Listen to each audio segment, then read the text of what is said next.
Hello and welcome to HMS Nelson for the 2019 Inter-Services Boxing, or as I should probably call it, the UK Armed Forces Elite Boxing Championships 2019.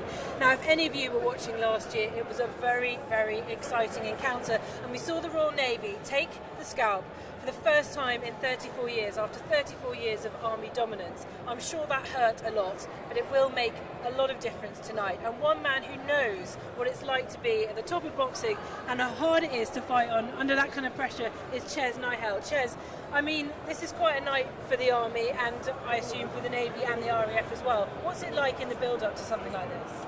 Absolutely. For the Army boxing team and the Navy and RAF boxing team, the combined services is like the pinnacle of the year. So I boxed in it last year. I won my bout, but the Army team we lost the title for the first time in 34 years. So obviously tonight we're the Navy are defending it in their backyard, so to speak. So we're here to try and get the title back, and it's one of them. It's an exciting night, and there's a lot of pressure coming up to now. A lot of the Army boxing team is half and half. Some of them are boxing the combined services before, some of them are new to the combined services, and they're development boxers. They've done well in the devs and stepping up. So it's a lot of pressure on them, but it goes one way or the other. They either deal with the pressure and rise to it, or buckle under it. But hopefully not. I know that you're very experienced in this area, but just describe how much it hurt for that after 34 years for the Navy to take the title last year. Yeah, a lot. Obviously, I boxed for the Army team for 6 years in a row. Every year I boxed in the combines. I won the combines every year. I captained the team in 2016. Winning the combines trophy and being combine services champions, team champions. I was always really proud of that. I'm a proud AB team member. I was really proud. So last year it wasn't really a bit of pill to swallow, but you've got to be good sportsmanship about it. It was a case of what year is it that the Navy going to take it off us? Yeah. All the past 4 years on the team, it's always been down to the last 1 or 2 bouts. It's always been really, really close. It's a hard competition to win, and this year it's going to be hard again. The Army's up against it, but the Navy are up against it as well. And I'm keeping on the 34 years at the moment, but I think if you put your UK Armed Forces hat on, the healthy state of military boxing, which we saw last year with the Navy winning it and the RAF coming along and really competing for the first time in a long time as well. Yeah, the RAF are champions. They've got finalists this year as well, and I'm no doubt they're going to have a champion or two. Really strong team. They don't always enter a full team. Hopefully in time that's going to change. And with the healthy state of services boxing, you've got to look at the female side of it as well. I was talking to Ebony Jones, Sapper Jones on the Army boxing team. She's Team GB. We've got a load of females on the Army boxing team. Actually, Army boxing team GB members are all females in the Army team. We're 3 now. So it'll be good. I know the Navy team are a lot of female novices, so it'll be good in years to come if female bouts can contribute to the points for the combined services. But military boxing is looking in a really good place, and tonight's going to be really exciting. Yeah, and I was going to come on to the female boxing because, of course, your lovely wife is very highly featured in that realm. But what's interesting about tonight, of course, is there are 3 walkovers. It's kind of sad to come to an event like this where the Army have got those 3 walkovers, so they just need the 1 bout to win the title. But that doesn't mean it's not in their bag already. No, well, we had our lad Josh Plummer. He boxed in the prelims, and it was against a Navy lad. He won that the other day. So then, because of the walkovers, it meant we only need one more point to win it back. Don't get me wrong. It's nice to know that nothing's given. We've still got to win that 1 bout. But it's nice to know if we do win at least 1, then we get to walk away with the combined trophy and bring it back to home soil. But I think it'd be good for the Army team to make a statement tonight. Yeah. It'd be nice for them to get a whitewash. I'm a coach on the Army team now, and that's what we want to do. We didn't want to win it by walkovers. We've not won it by walkovers, but it's put it in our favour. It is a shame. I did think that the Navy would sort of dig out blind to get a full squad in, but guys have got injured, people get pulled back to work. It is what it is. Sometimes it's out of our hands. But going on that, it would have been a good opportunity, and possibly a good opportunity in the future for that to be filled up by women's bouts. Definitely. Like I was saying to my wife and to Ebony Jones, we're more over it. who's the current team captain now, she said at the beginning of this season that this will be her last season competing. I'm doing professional boxing now. She's got a pro coach's license, so she's in my corner. She wants to go to amateur coaching, the same as me. I said to everybody, I said, I wonder if in your time, one day you'll be able to box in this and want to contribute. And the way the military boxing, female boxing is looking at the minute, it's looking in a good place for that to happen. Like, it's just, the Navy is looking good, the Army is looking good. So fingers crossed in a few years, once those girls come up to like elite level, we've got a good bunch on both sides at elite level, and contribute female weights to the combined services. That would be a really good thing. Yeah. Okay, well, cheers. Well, we're going to talk to you later on. I know you're on comms with John Knighton, and we'll talk to you about your future as a professional boxer as well. But for now, we need to let Ches go. So he needs to go and sit in the chair ringside so he can bring us the rest of the night. And I will now hand over to John for comms. Enjoy the evening.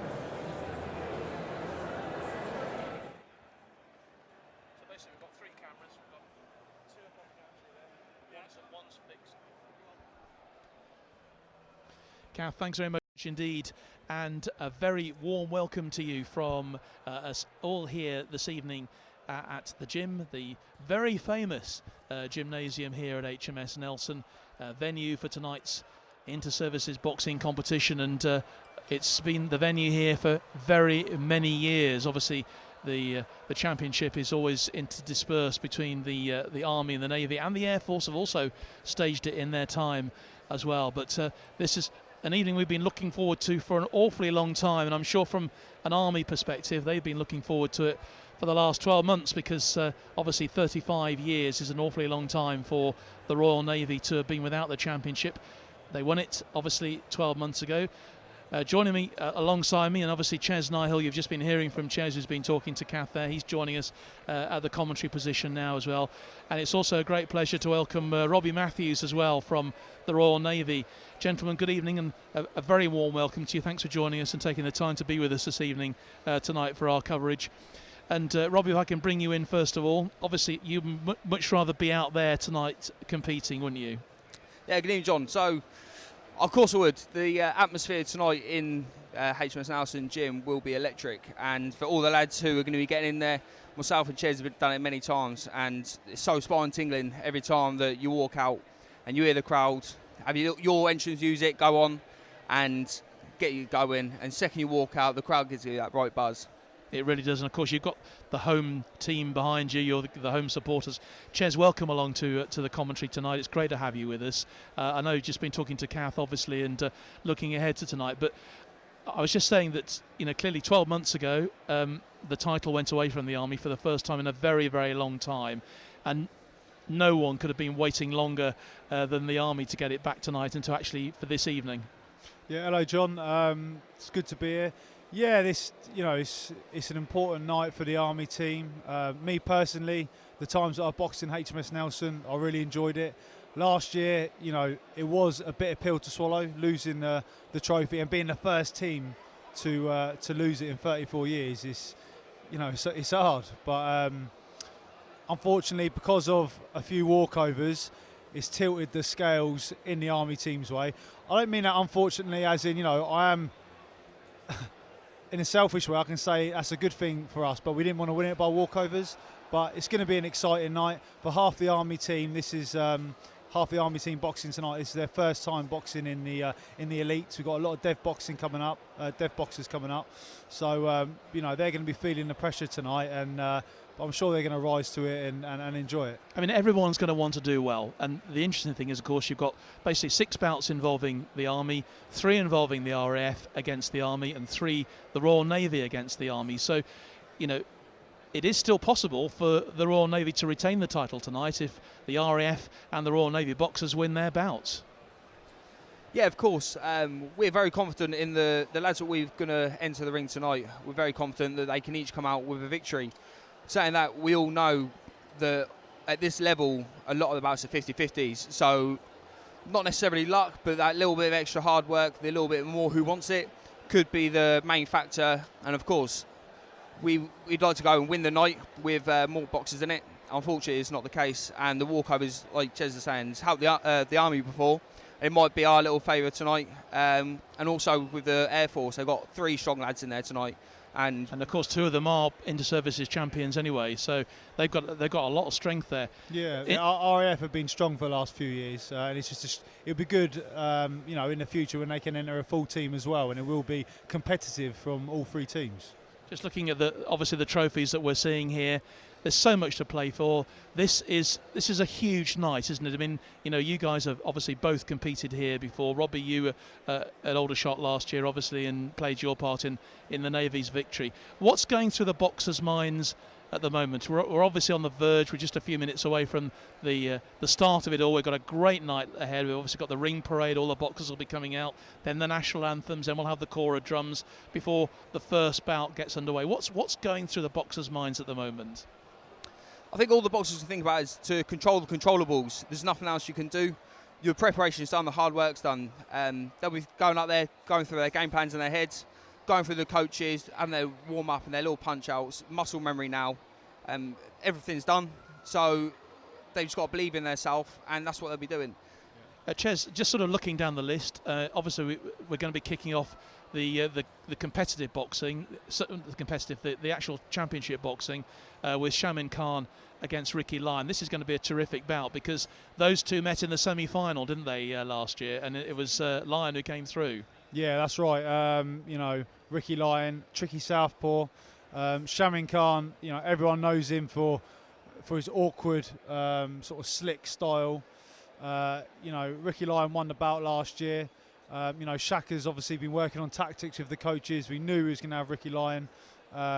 It's going to be an exciting fight, but the pressure's on for Shaka. Do you know what I mean? He came out second best last year. He's a first Army team member boxing tonight. So, of course, we want to get the night off to a good start. So, pressure's going to be there. It depends which Shaka's going to turn up because he can be brilliant, but sometimes he, just doesn't show up, does he? Sometimes. Well, styles make fights.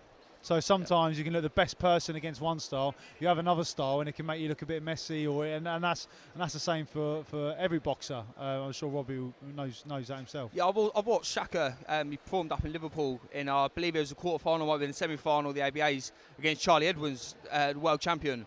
And might be a bit biased with the team side of it because tonight we're against each other, but ultimately we are a team. And on that night, I don't think anyone could have been too disappointed with if Shaka had taken the win.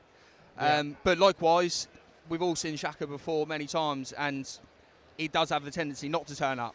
So for Ricky, he's a very good, tricky lad. He got the win last year. He's got that confidence of beating his opponent before, so that could be something that pushes him through. But it's an interesting battle. It'd be a good one to watch. Yeah. So Shaka's been working on, obviously, Ricky Lyon is a southpaw, so a lot of the tactics have been against southpaws. He's inspiring with a lot of southpaws. The preparation, no stone has gone unturned. We've had sparring all over, had a trip to Ukraine, sparring all over the country, been visiting Repton. Repton have been visiting the Army gym, sparring with top amateurs and pros. It is, like Robbie said earlier, all the hard work's done. It's about showing up now. I mean, your preparation is incredible. Clearly the Navy and the RAF maybe don't have those sort of resources, which really makes this competition so incredibly, when it is so incredibly tight, it just shows how well, the guys in light blue and dark blue do against you. Yeah, I mean, I remember my first year boxing in the Combined Services. It would have been 2013 here, and within the Army, should I say within the UK Armed Forces, this is like the national finals. This is the biggest boxing event in the military, so it's massive. And once you get your hand raised in here, it's an incredible feeling. So that's what they're all going to be hoping for tonight. And because of that, every fight's a 50-50 fight. We've got elite boxers. They're all skilled. They all got game plans. They're all looking to walk away as champions. So it's going to make for an exciting night of boxing. Well, the way it's going to shape up this evening, just to tell you, is we're going to have 3 bouts before the interval this evening. So we'll be starting off at 69 kilo welterweight special contest this evening. Nathan Hall of the RAF against Kieran Chapman of the Royal Navy. We'll come to those very shortly. And then we'll have Khan against Lyon. That'll be followed by Jordan Bracken from the Army against Kieran Bailey. That's a lightweight contest at 60 kilos. We then have the first of the walkovers over the night with Ben Rhys-Davies, who would have have been fighting you this evening, Robbie, but that's going to be obviously a walkover for him at 64 kilos. Then we have the interval after that for approximately 30 minutes, and then we move into the second part of the evening, welterweight contest with Pete Love from the Army against Brad Chapman of the Royal Navy. He's the current Navy captain, of course. That'll be then followed by the Guardsman Plummer from the Army against Brad Axe, SAC Brad Axe of the Royal Air Force, which I'm looking forward to that bout incredibly well. 75 kilo middleweight fight to follow. We'll have Carnell Brown of the Army against Toby Osmond from 40 Commando Royal Marines. Carnell Brown, that'll be a light heavyweight contest at 81 kilos. And then we will have what in effect will be the final bout of the evening, which will be Lance Corporal Natty Ngwenya of the Army fighting at heavyweight 91 kilos against Marine Faz Farrell from 42 Commando. Very, very shortly we're going to be having the entertainment to get us underway this evening, the ring parade of the boxers, the introductions, the national anthems and the corps of drums. But gentlemen, we are so much looking forward to this evening, and I hope that you're going to be staying with us right here on Forces Network throughout the night, because it's going to promise to be a fascinating evening. Every single one of the boxers here has got something to prove this evening, and as you said, Ches, earlier, so many of the Army boxers are, quite new to this, aren't they? I think very shortly we'll be hearing from our MC this evening, who is POPT Adrian Ronnie Barker. He's the MC for this evening, and he will be introducing, obviously, all the boxers as we go on. Kath will be interviewing as well the boxers as soon as they have finished their bouts, winners and losers, hopefully. And we'll be keeping you in touch, obviously, with how things are going to be developing this evening. And, just sort of, I think we've got a bit more time. We can maybe just run through the next of the first part ones of the bouts tonight. Obviously, Kieran Bailey of the RAF, he is an ABA semi-finalist, biggest achievement for him, silver medalist and UCAF defending 60 kilogram champion. But he's already had a fight this week. On Tuesday, he beat Rian Ali of the Royal Navy in the semi-final for the right to take on Jordan Bracken. Yeah, so it's going to be, it's going to be a tough fight for Jordan Bracken. This is his first time boxing in the Elite Championships in the Combined Services. And, Kieran Bailey, he's off to a winning start. He's on a winning streak already. So that's going to put him in a lot of confidence and put him in a good place. But Jordan Bracken, tricky southpaw. He's beaten some good kids of recent, so it's going to make for a very interesting bout. And obviously, I'm Team Army, so I'd like to think he can do it, but it's going to be a tough bout.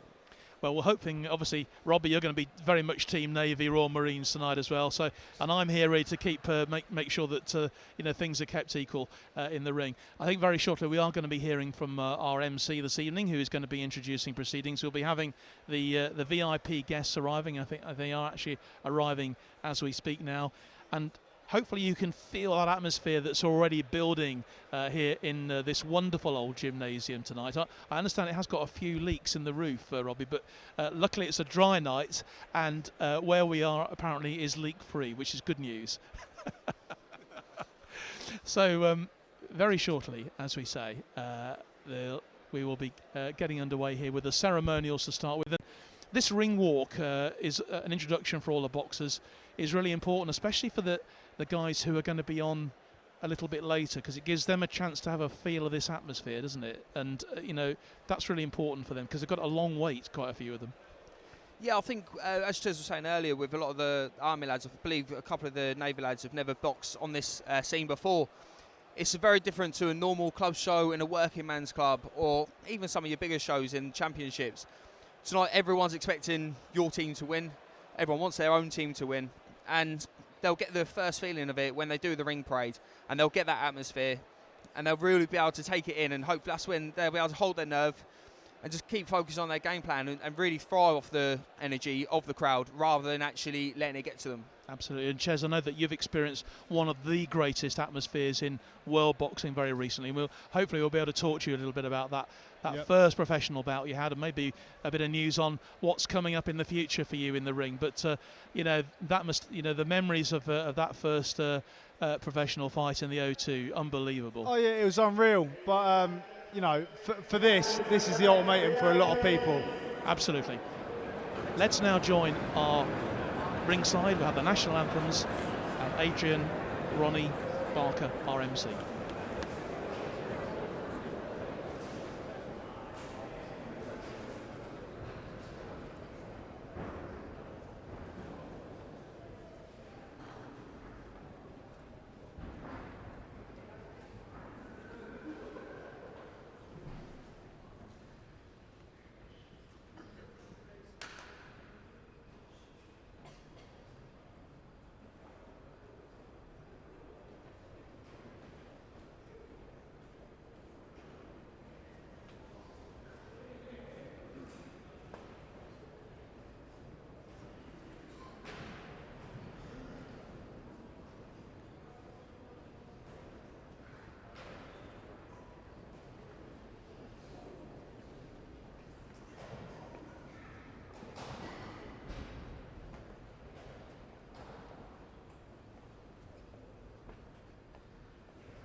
Sirs, welcome to HMS Nelson's Combat Service Elite Boxing Championships. Permission to carry on the show. Yes, please.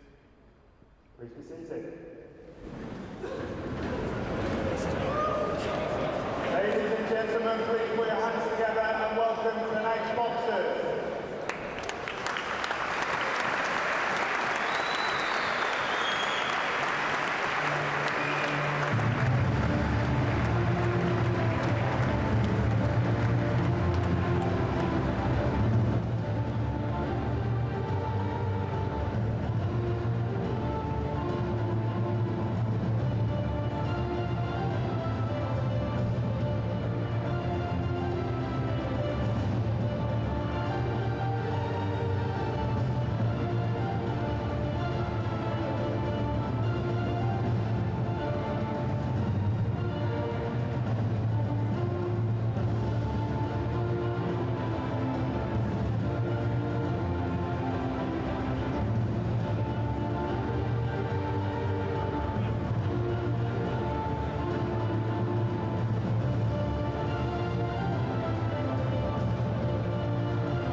Ladies and gentlemen, please stand for the national anthem.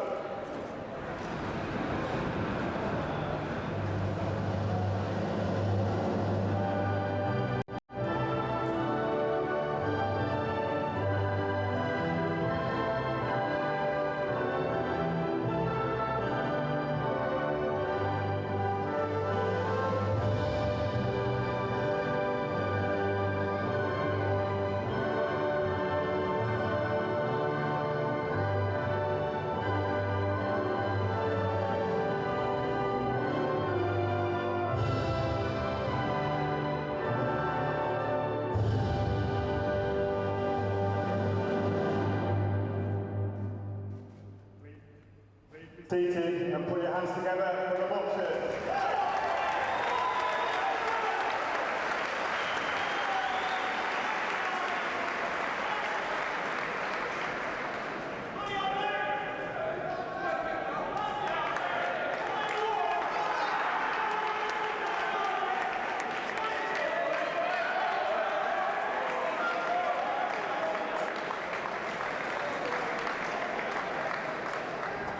Ladies and gentlemen, the choral drums.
Ladies and gentlemen, HMS Nelson, volunteer back the choral drums.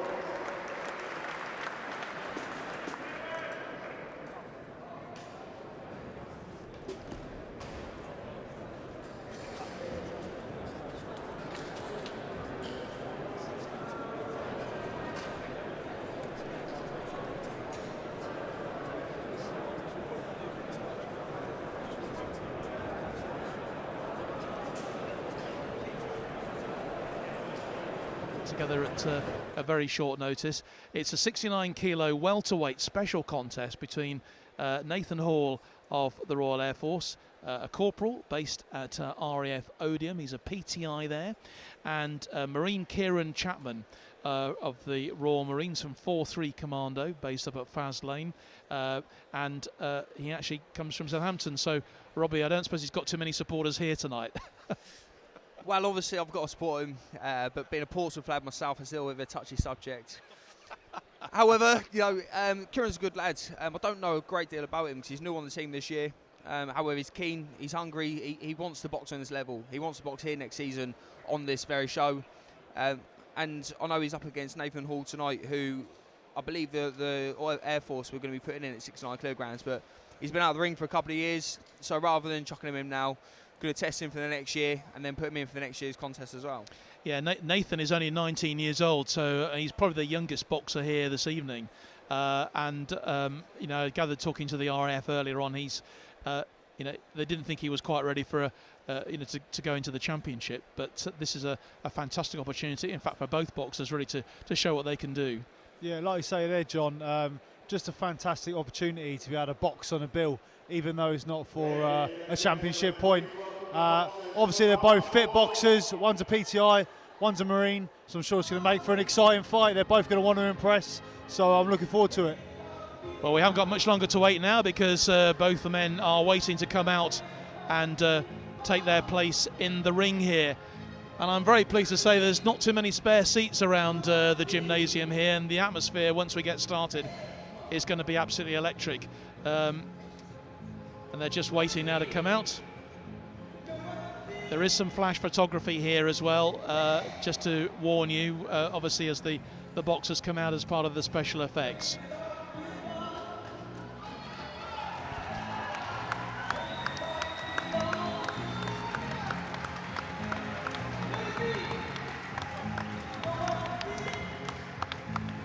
So Nathan Hall of the Royal Air Force, he will be going into the red corner. Kieran Chapman of the Royal Navy, the Royal Marines, will be going into the blue corner. Both of them very confident young chaps. I was talking to them a little bit earlier before, obviously when they first got here, and both really looking forward to this contest, both really looking forward to getting stuck in, and as we said, making a name for themselves, because that's what this opportunity is really all about for them tonight.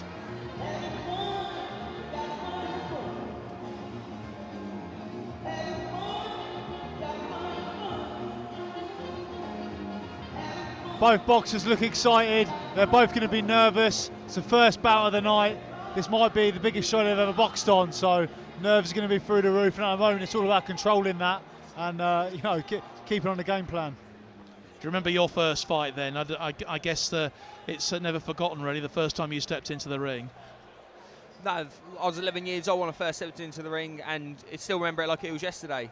However, like I was saying before, these shows are massive. My first ever combines fight was the same night as Ches in this very hall in 2013, and it's just a different level of excitement about the place. Special 69-kilogram contest, contested over 3 3-minute rounds. Introducing in the red corner, representing the Royal Air Force, Corporal Hall.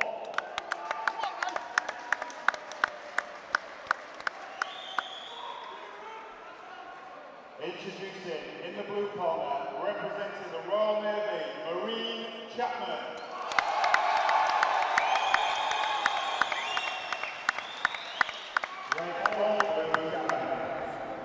So Kieran Chapman, 23 fights he's had, 8 wins so far in his career.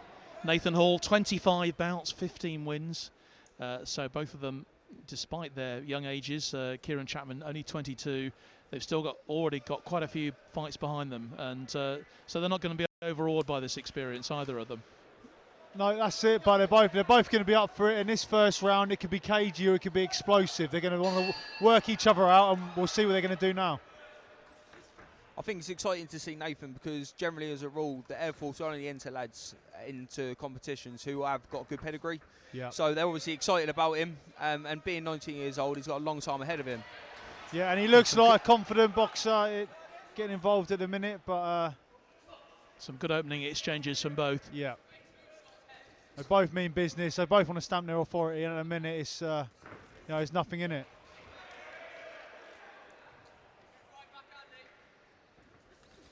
Some nice left hand there from Hall. The RAF man's wanting to counter. The man in blue looking to trigger and go. It's a lovely body shot by the man in blue there. Yeah, Chapman making a good early impression in these first few moments of the first round. About a minute gone so far. Three 3-minute rounds here. That's another good set of combinations there from Chapman. Kieran's looking really keen on getting in. I would just like to see him go off on the angle a little bit more. It's quite a straight line. so it can be quite easy to pick off from the man in red. Yeah, Nathan, he's waiting to counter, isn't he? He's countering, he's trying to land that bolo and that lead hook. I wonder what these two are learning about each other in these opening minutes. Yeah, that's a good combination again from Chapman. Got a punch to the head there on Hall.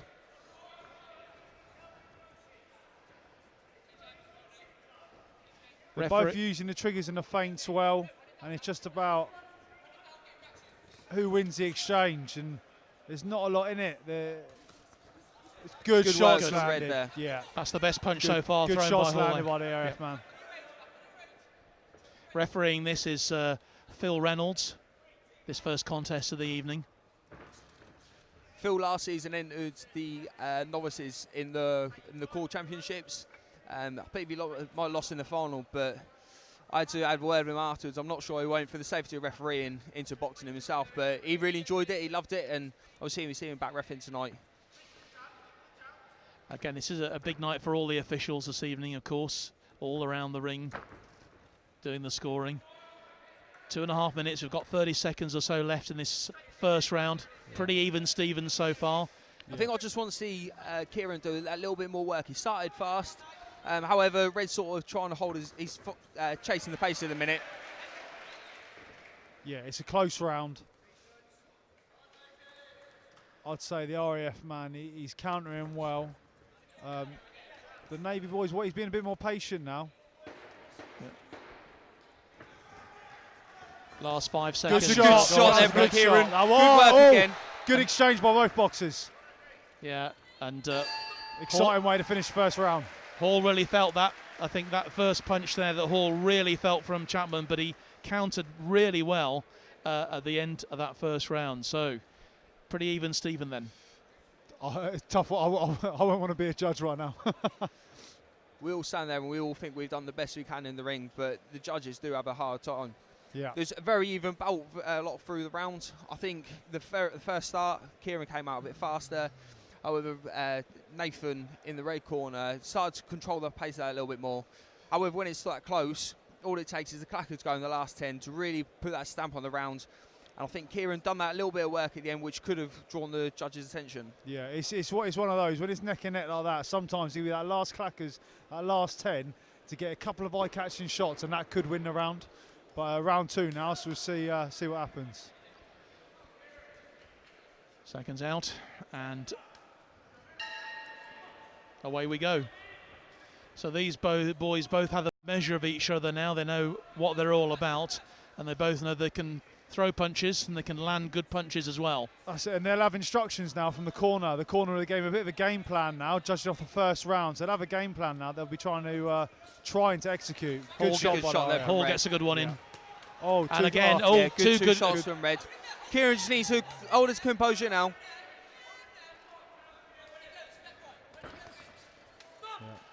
RAF man is controlling the beginning of the bout quite well. Some clean shots there.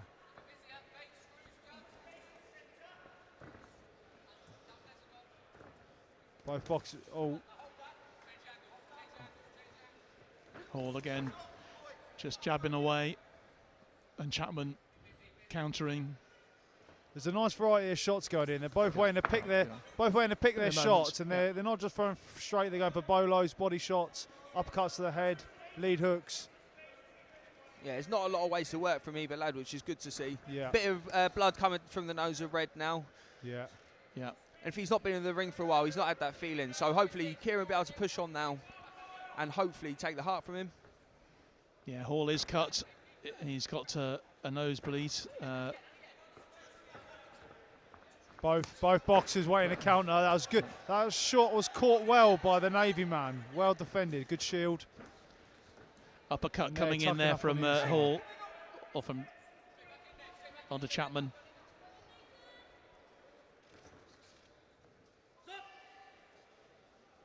Coming up to 1 minute and 50 seconds of this second round here in this 69 kilo welterweight special contest. Nathan Hall of the Royal Air Force, Kieran Chapman of the Royal Navy, Royal Marines.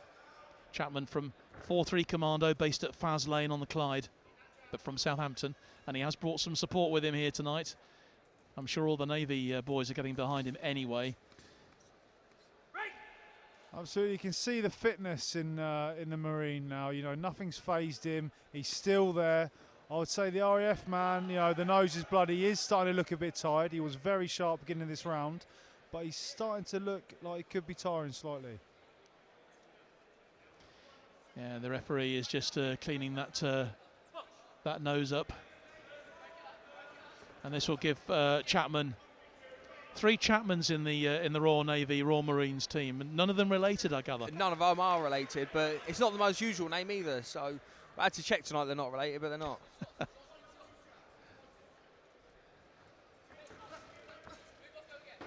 But yeah, All not being phased into the last few seconds of this second round. no, they both just want to land that. They want to finish on that clean and shot, that was a good and one. neither of them found it. Although Hall, I think he felt he got a clean shot in there. Maybe that was just after the bell. That second round, obviously the cuts to Hall has maybe given Chapman a slight advantage. I don't know. It's so difficult to call, isn't it? I think psychologically it could give him an edge. However, I do think that Red was a bit stronger that round. He controlled the pace a lot. It doesn't look two-faced and a bit blood. Chapman, like Ches was saying a minute ago, he's got the fitness. He just needs to really leave it in the ring tonight now. Yeah, where a close bout like that, if I was the coach in the corner, I'd be saying to both boxers, you need to win the round to win the fight. So I'm expecting an exciting round there from both of them. Because even though, yeah, the RAF, I think, in my opinion, won the first, the second could have been either or. So I'd say, you know, whoever wins this round is going to win the fight, I'd say. And all will be revealed in the next 3 minutes here. Will it be Hall? Will it be Chapman? Whoever it is, they've both given a very good account of themselves so far. As Hall defends straight away, Chapman on the offensive.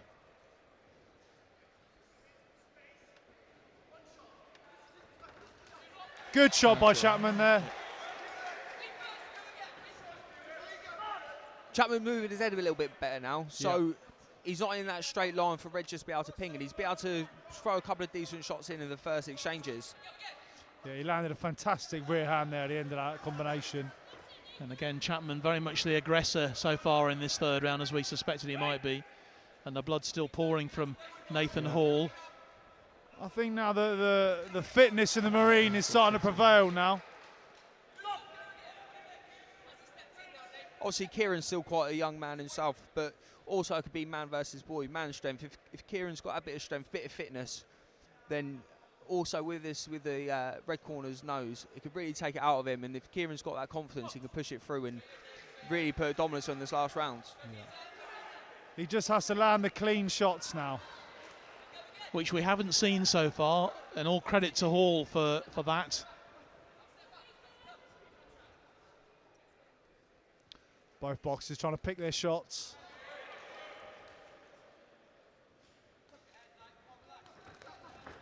And good bit of aggression there from Hall. Good combinations. He's still going for it. Thought Chapman there was keeping the range nicely, but then the RAF man did find a punch at the end of it. It's good their movement there, straight away outside, trying to counter with that shot. They're both going to be sensing the end of the round is near. They're going to be wanting to empty the tanks now. We are into the last minute of this we'll be into the last minute of this contest. They really are going for it. Getting a bit scrappy out there, but that's probably to be expected at this stage in the contest. Yeah. Chapman just needs to keep his head now. He doesn't want to get reckless coming towards the end of the fight. He needs to be clean. But the RAF boxer is counter-punching very well. Yeah. And he is scoring points here. Yeah. And of course, that is what counts. Literally the last 30 seconds of this first contest of the night, and a good combination there from Chapman. Chapman's doing the right thing here now. He knows he's only got a little bit left of the round. He needs to just leave it in there. And that little bit extra work rate could be the thing that sways the belt. Yeah, he needs to pick his moment, you know, get behind the jab and follow his combination off the jab.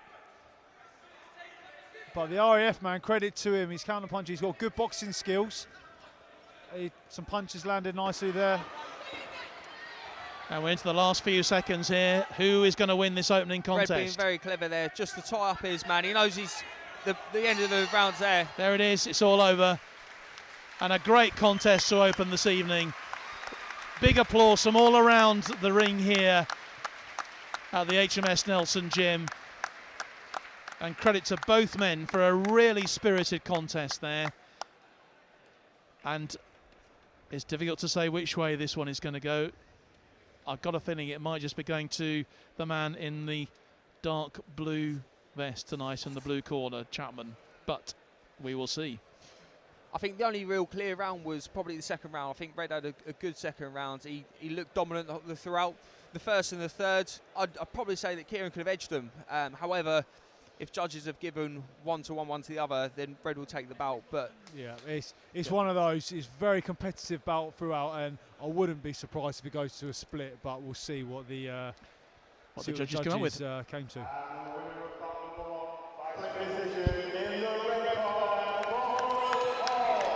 So it's gone to Nathan Hall by a split decision.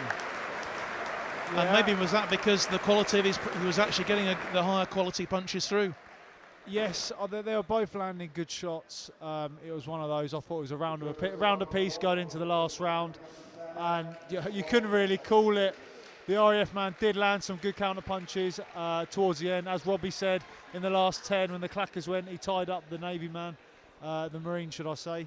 And he got the win by split decision. But both men should hold their heads high. A really good bout to start the night. It was a good bout to start the night, and I think it sets us up well for an excellent evening of boxing here in Portsmouth. And very shortly, both men will be talking to Kath Brazier to give us their view from what it was like in the ring.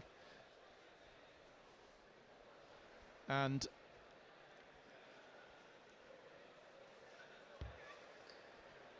just making sure we get both boxers into the ring, into the interview area together as they shake hands with each other. And count necessarily towards tonight, but a win's a win, and a good way to start the competition. Yeah, definitely.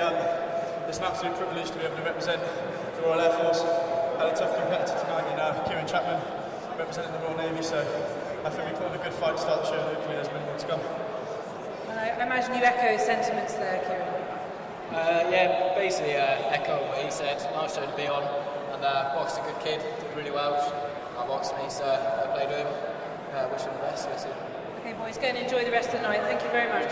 Cheers.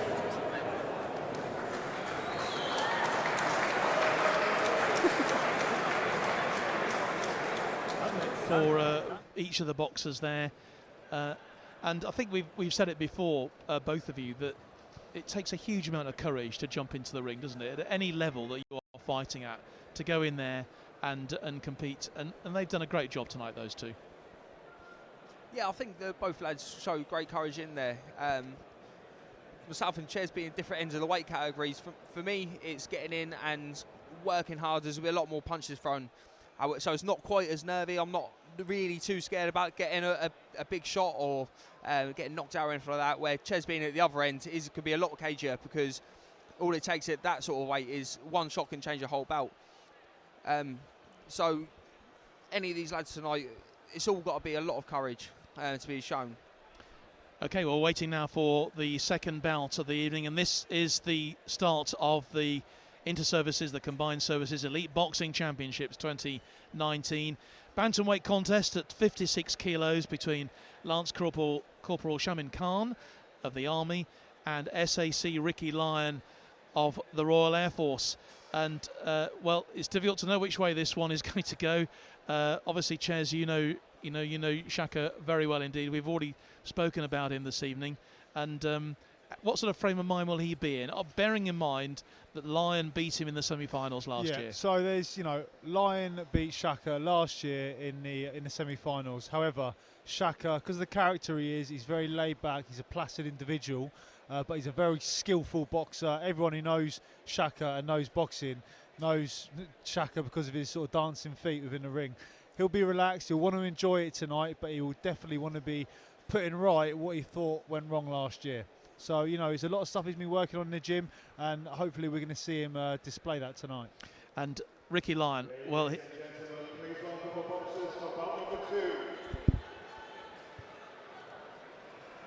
Lyon already has proved himself as a really high quality fighter as they both come into the ring now.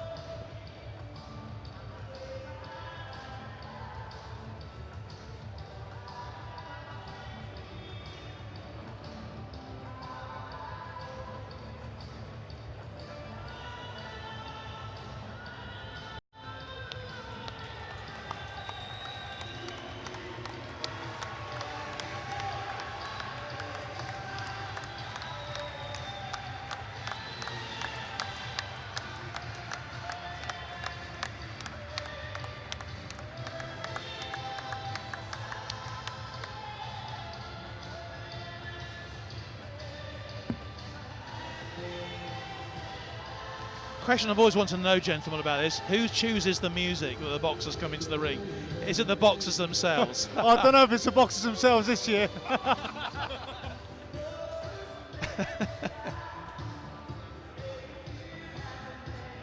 So 56 kilos bantamweight, Shamim Khan, who's from Luton, 65 bouts to his name. He's won 44, lost 21 in his career so far, against SAC Ricky Lyon, who is 25 years old, from St Helens on Merseyside, 42 bouts. He's won 23 and lost 19. Bout number 2 is the England Elite 56 kilogram contest, contested over 3 rounds. Introducing in the red corner, representing the Army, Corporal Natty.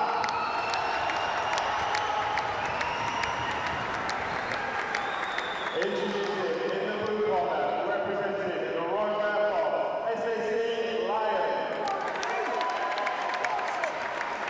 Red can, blue lion. And of course we should remind you, of course, now that this title, this fight, could decide the Inter-Services title this evening. Every fight involving the Army, they only have to win one of the bouts that they're involved in tonight to win that title back. But it's about a lot more than that this evening, I can assure you, because it's about individual pride, individual everything this evening as we get underway in this first round of the three-minute rounds here in this bantamweight contest. Khan in the red, Lyon in the light blue.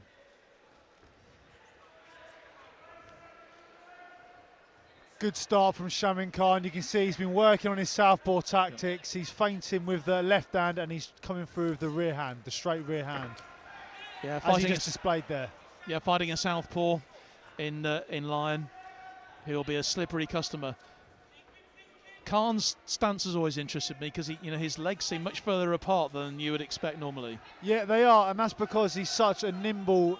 With Shaka, you don't know if he's going to go left, if he's going to go right, push forward, push backwards.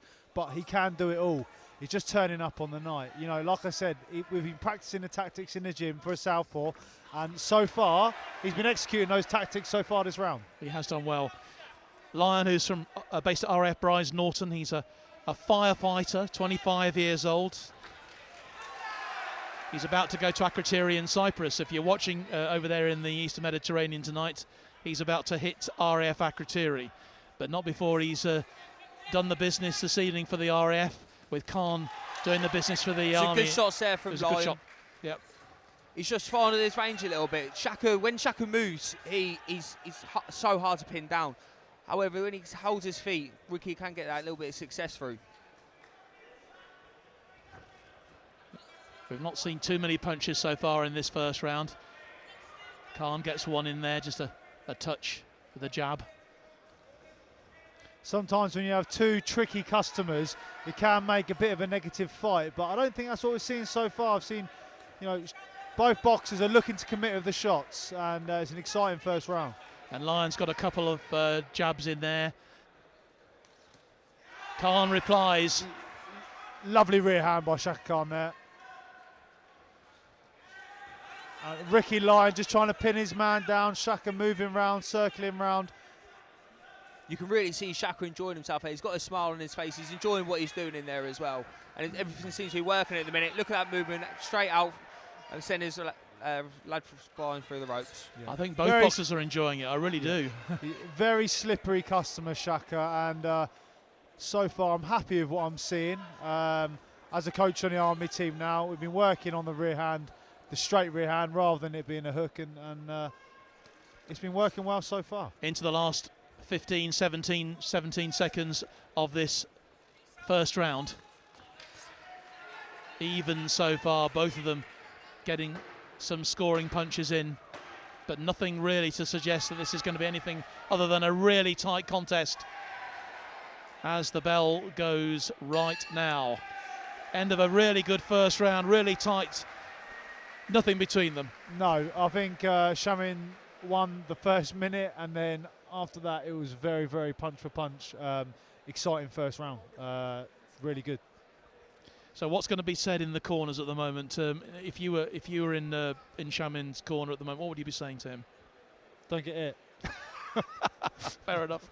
That's a good answer, Jez. But you know. I think over in the opposite corner, they might want to try and get Ricky to go twice. There's a lot of times when he's thrown his first phase and Shaka's so slick. If he just steps in that next time and throws a second phase, he might get a little bit more success. As it stands, Shaka's getting that movement around him on the outside, and Ricky's really trying to find it hard to pin him down. Yeah, the tactics, you know, jokes aside, the tactics for Shamin last season, he was on his feet too much.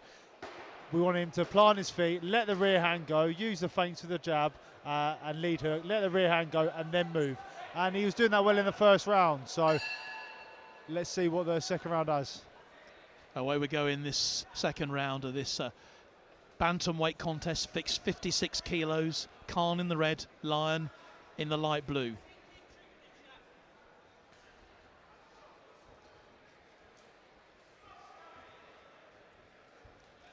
Ricky Lyon going more on the front foot, trying to get Shaka on the ropes or in the corner. He landed a nice shot there. That was a good one. That's what I was talking about. Better going second. Shaka's always going to move. He needs to be there ready waiting to throw his shots. And it's not a big shot he's landed, but it's very obvious because of Shaka's movement. It's very clear when he does get caught. He just needs to be careful there at times. You know, it only takes a split second to switch off. And with these guys at this weight that punch lightning fast, you can give away a shot. And one shot at this level can determine a fight.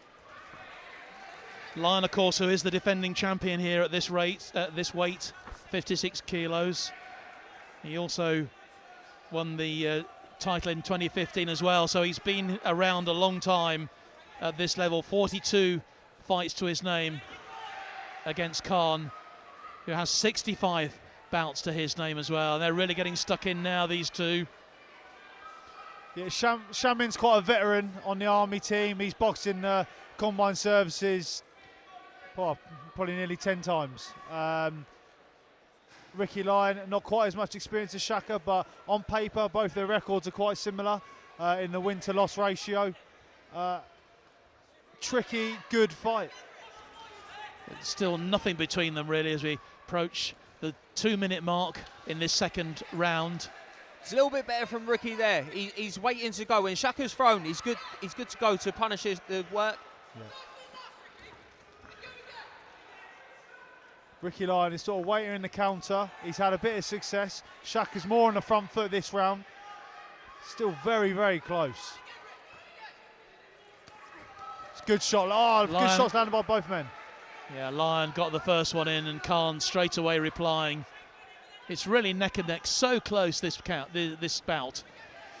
Around half a minute left in this second round. I'd like to see Shaka maybe straighten up his lead hand a bit more. He's certainly dancing around the ring, living up to his name as Shaka. Shaka. Both men will be censoring, sensing the end of the round is near. That was a good one from Khan, and Lyon felt it. Last 5 seconds. good little check hook there from Ricky. Yeah. Hopefully he's not left it a little bit too little too late, but that's a very good round. It's a good advert for amateur boxing. Both rounds so far, and it makes it very interesting last round.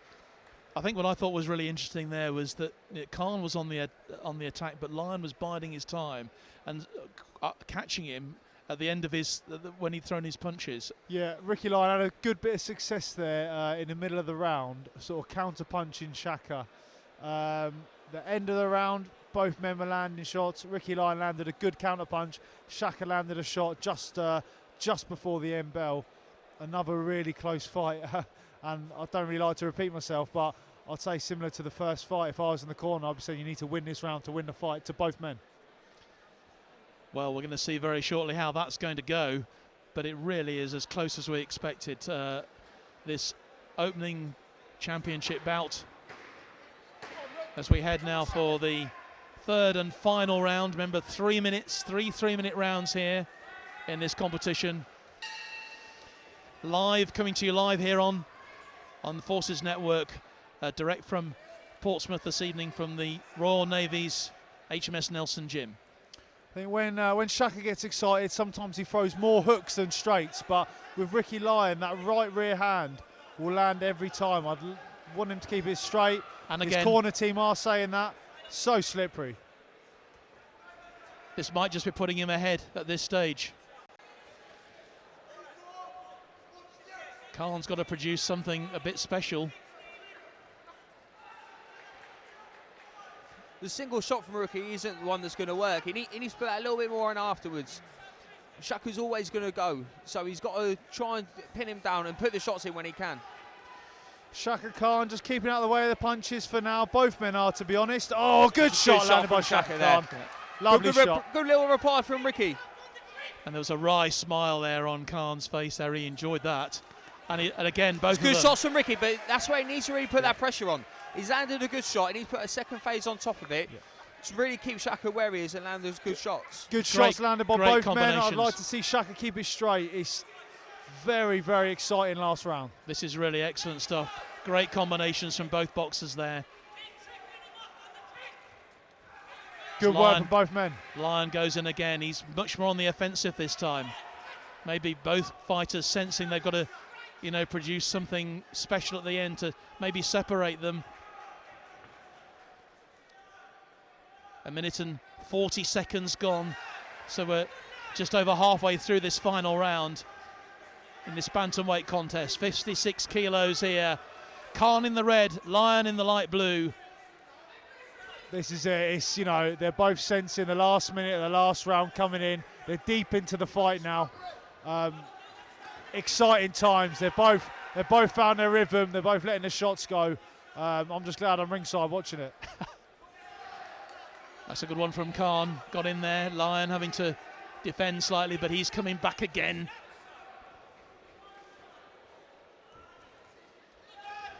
Flailing arms there from Khan. It's clever, experienced work from Shaka there as well. Ricky's trying to get on the offensive, and Shaka ties him up, and he can't get his work off. Good shots there. The 2015 and 2018 champion. It's on a knife edge, this fight. It really is, as we're into the last 20 seconds of this contest. Both men are going to want to land with a clean shot, so it's going to be exciting when the last 10 clackers go. And if they do get a clean shot in, that could be the one that wins it.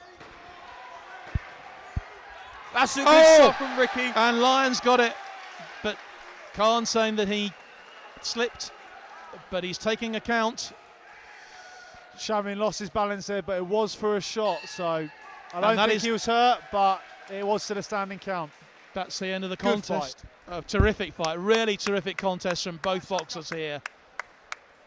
Yeah, I think Shaka at the end there, he touched down, but unfortunately, however, it wasn't a big shot, it was balanced. He has touched down from the shot, so it will count as the knockdown. We were saying that there had to be a big punch. Is that the one that might have done it for the RAF man? Well, this is it. It's been very nip and tuck. Up to that point, I was edging towards Shaka. I think his work, it was a little bit trickier. Ricky was very good on the front foot. However, Shaka is so hard to catch. His movement like Ches was saying, he was getting excited and getting a little bit hooky, but the time he was working, throwing his shots, it was good. However, that little bit at the end, and he took a count. He took a standing count. Yeah, it was one of those. Just as I said, the last 10 people always get excited in the last round, and Shaka just lost his balance there, got caught with a shot, went down. You know, he wasn't hurt, but the shot did make him touch the canvas. So, you know, it is a count. Here we go.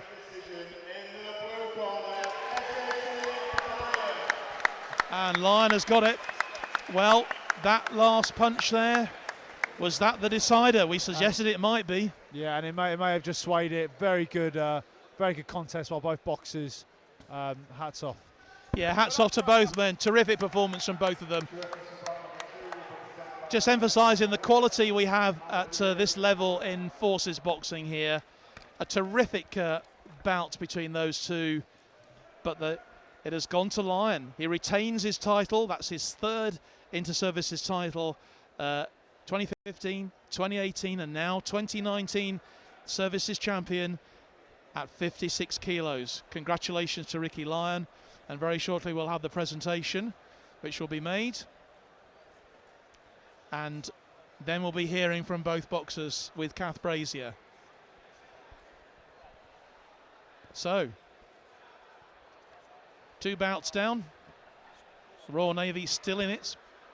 Well, that was exactly the start we needed. Like I was saying, I was probably edging towards red, so that little shot at the end it shows at this level it can be just a little bit of switching off.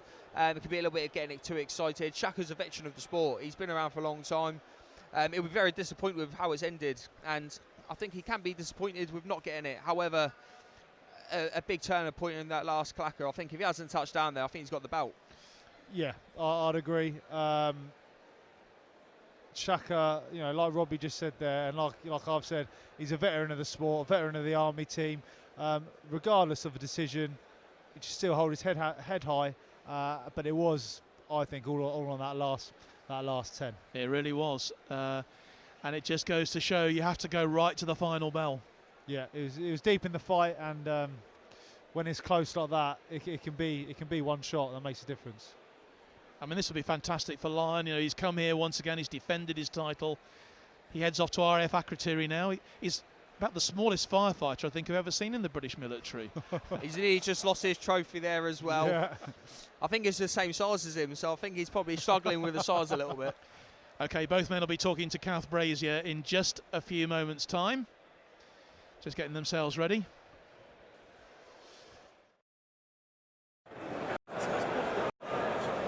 A really, really great start to start the competitive part of the night, and congratulations to Ricky, another win for you.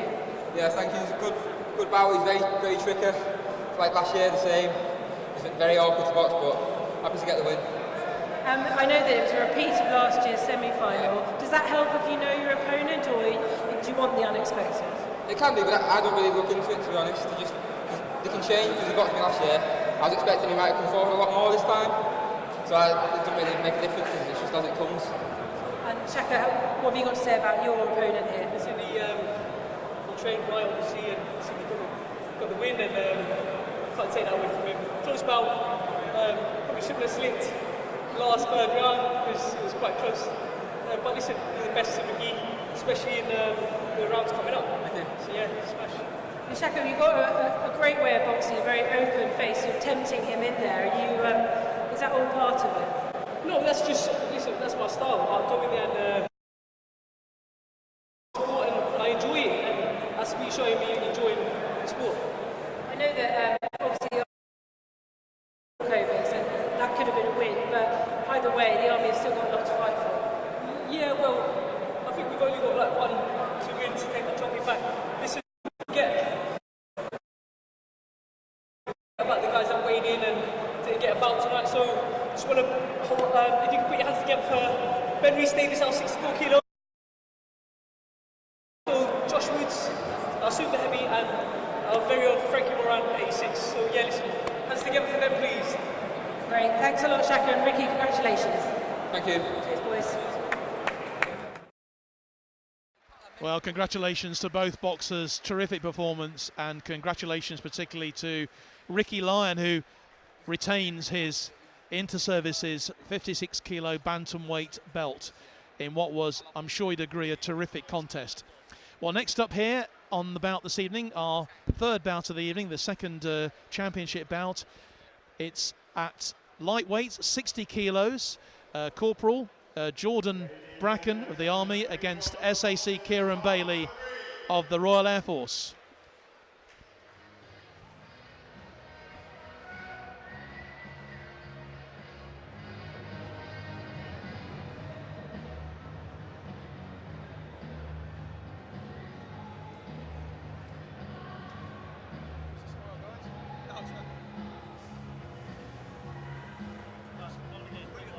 Trying to go over there, else I have to lead it back up.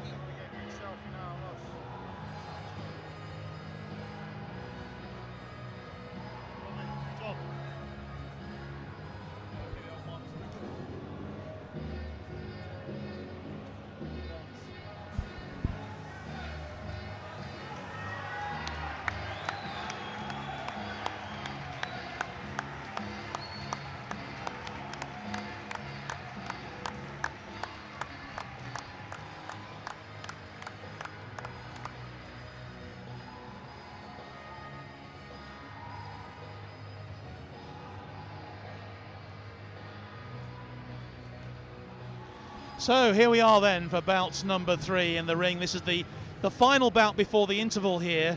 Tonight we've got 7 bouts altogether. We've had obviously the first 2. SAC Kieran Bailey, he is the champion, the current champion, defending 60 kilogram champion from RF Waddington. He's a Gen Tech up there, 23 years old, began boxing when he was just 14 years old, but this is his 11th year as a boxer from Middleton. 66 bouts, 137, lost 29, up against Lance Corporal Jordan Bracken from the Army.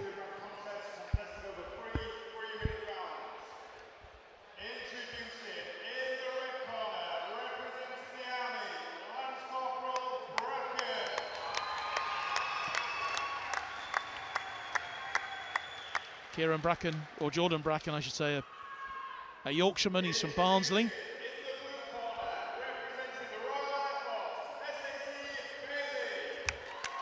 Bailey, of course, who won his semi-final against Raheen Ali of the Royal Navy.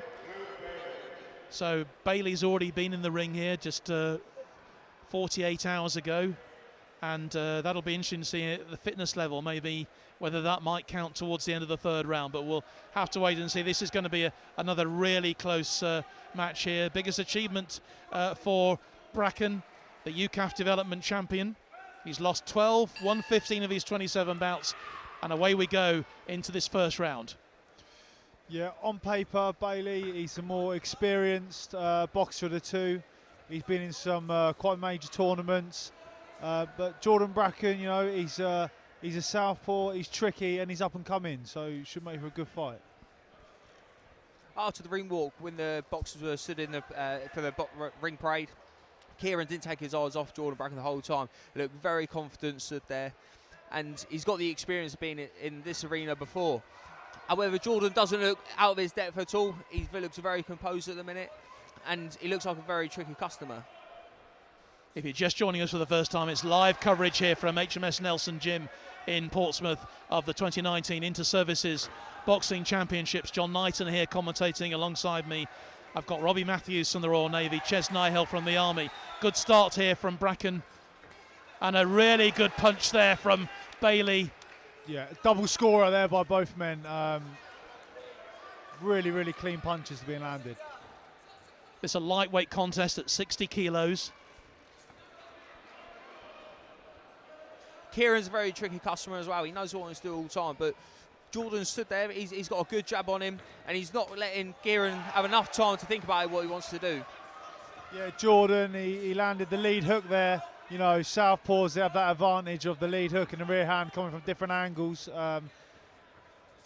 But, you know, he's been round the block, so it's not going to be the first southpaw he would have boxed against. He's one of the most experienced boxers here tonight. 66 bouts to his name, 137 of them. Silver medalist at the UCAF Haringey Box Cup elite silver medalist there, and UCAF defending champion, as we said, and a junior ABA semi-finalist as well. So he's got plenty to his name, much the more experienced of the two. That could count later on, but Bracken has done well here, countering well, and he got a couple of good punches in there too. I think Kieran's had a bit of success with that lead hook. However, every time he holds his feet and he stands in the same place, Jordan's very keen to come back with the straight shots and catch him.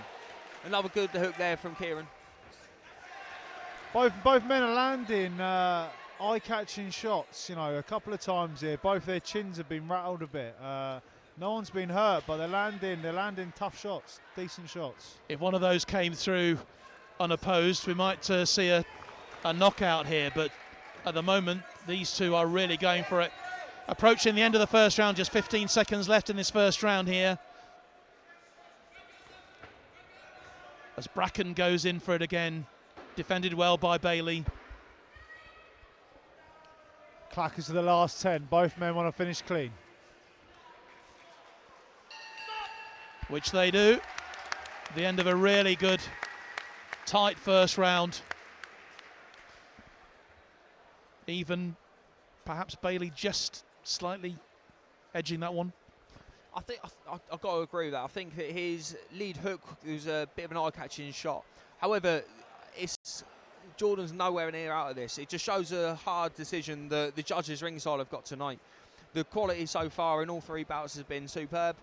I think Kieran's experience should be able to shine through in his corner now. They should be talking to him and give him his game plan. If he can execute it, then he should be in with a good chance.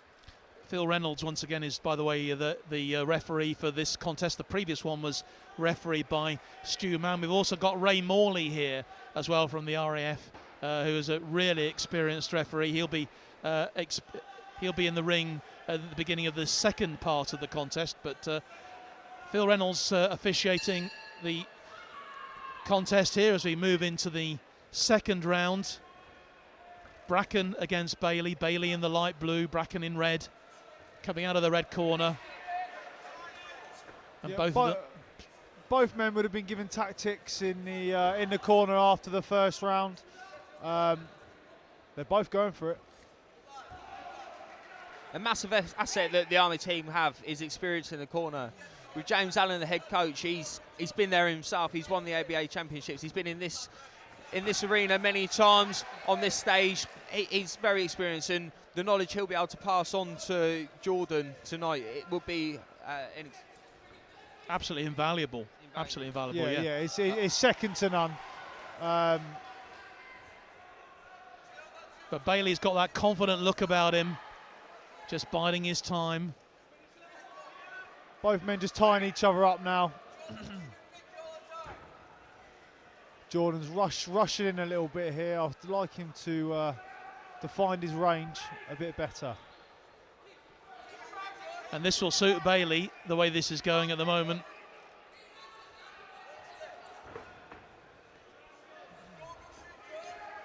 It's getting torn into quite a fight now. Both men, you see a slight bit of fatigue. Good shots there. Oh yes, good one. Good work there from Kieran.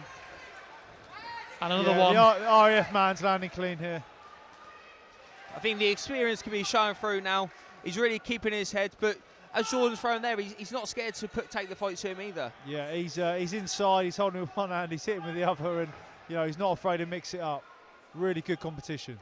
And this once again showing how good these RAF boxers here tonight. The RAF, real quality in their competitors, their men. Surely it's only going to be a matter of time before they have enough to make a real challenge for this title themselves, the way they're going. But that was good reply there from Bracken. Again, Bailey gets a jab in and a hook. Going back to the quality of the RAF lads, they do recently come back from a hot weather training camp in Tenerife, and they took many lads out there. But they're not just going to chuck anyone in. They could probably fill weight categories throughout the show tonight. However, they've only put the lads in that have got talent, and they always give a good account of themselves. Into the last 20 seconds or so of this second round. Again, so tight, this competition, as we've seen over so many times, over so many years. So many of these bouts go the full distance. You very rarely get knockouts at this stage. These men so well matched with each other. Excellent from both boxers there, really it opening up and towards the end of this this second round. And there goes the bell. That was a terrific round, really terrific round here, appreciated by the crowd around us, for the audience here in the gymnasium. So which way is this going to go, gentlemen?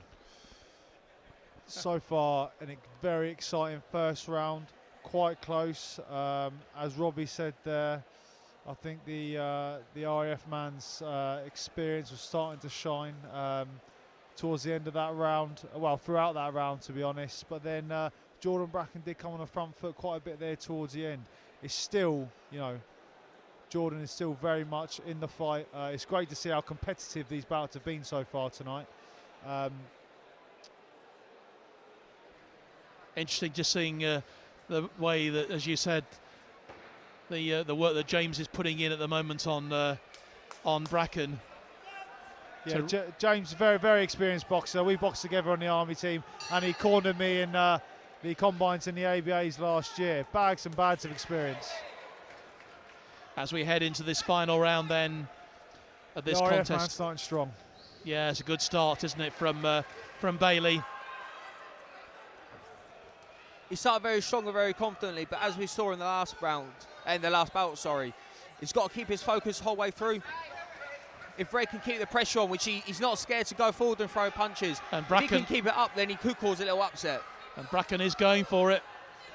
I think he realises, as you've already said, Chaz, in the previous two contests, that this final round they've really got to go for it because it's so close. It really is so close. They have, and even though Kieran had a strong second round, Jordan is still well up for this, and he's pushing on forward here. Oh, good shot landed by the Army man. Yeah, he did get in there well. It can be often a big step up from going through, from winning a UK development championships to this level. Stepping up to this level. However, Jordan's nowhere near out of his depth. He's really making this competitive. Kieran knows if he's got to win this, he's got to put up a really hard fight tonight. And it's really interesting. Oh. I'd say that he's catching a big left hook. Yeah. But Jordan doesn't look fazed by it. He's taken the shot, he's tied him up, he's being very clever. He's actually showing more experience than what he's actually got.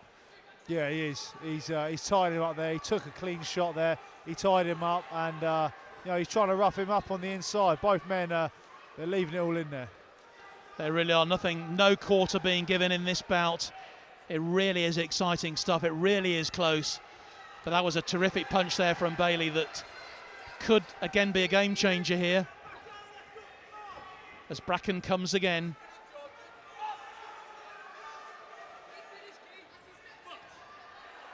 Bailey being told to keep his head up.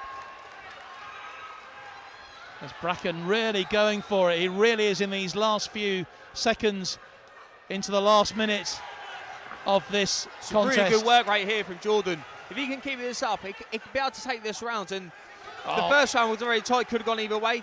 Kieran probably had a second, but as it's going with the work rate from red corner, although Blue's work is probably more clinical, if the judges want to see work rate and the punches thrown, he's definitely doing a good account of himself. Yeah, it's his first year in UCAF champs. He's really going to want to hold a good account of himself. So this last round, he's coming forward and he's giving it his all. Well, he really has given a great account of himself. Win or lose here, and it could go either way into the last 10 seconds here. And it really is that close. It's so close. There's the clackers. Good shots landed by Jordan Bracken. And has he done enough? He may have done enough in that last round. Bailey thinks he's won it, but we will see. I think overall the whole bout, I think Kieran showed his experience in his classy work a little bit more. So I would give it to Blue Corner for that bout. However, Red's given a brilliant account of himself. He's worked hard, he's left it in the ring, and he's really given the judges something to think about. Ches, you'll be really proud of him there for that performance. Yeah, I literally just about to say that, John. You know, Jordan walked in the Army boxing team gym not too long ago. He's come on leaps and bounds. He's held a really good account of himself in that fight, regardless of which way a decision goes. And I'm really proud of how he really fought in that last round. You know, there's some clean shots landed there, and to keep digging in, it's tough. Well, Kieran Bailey really believes it's his.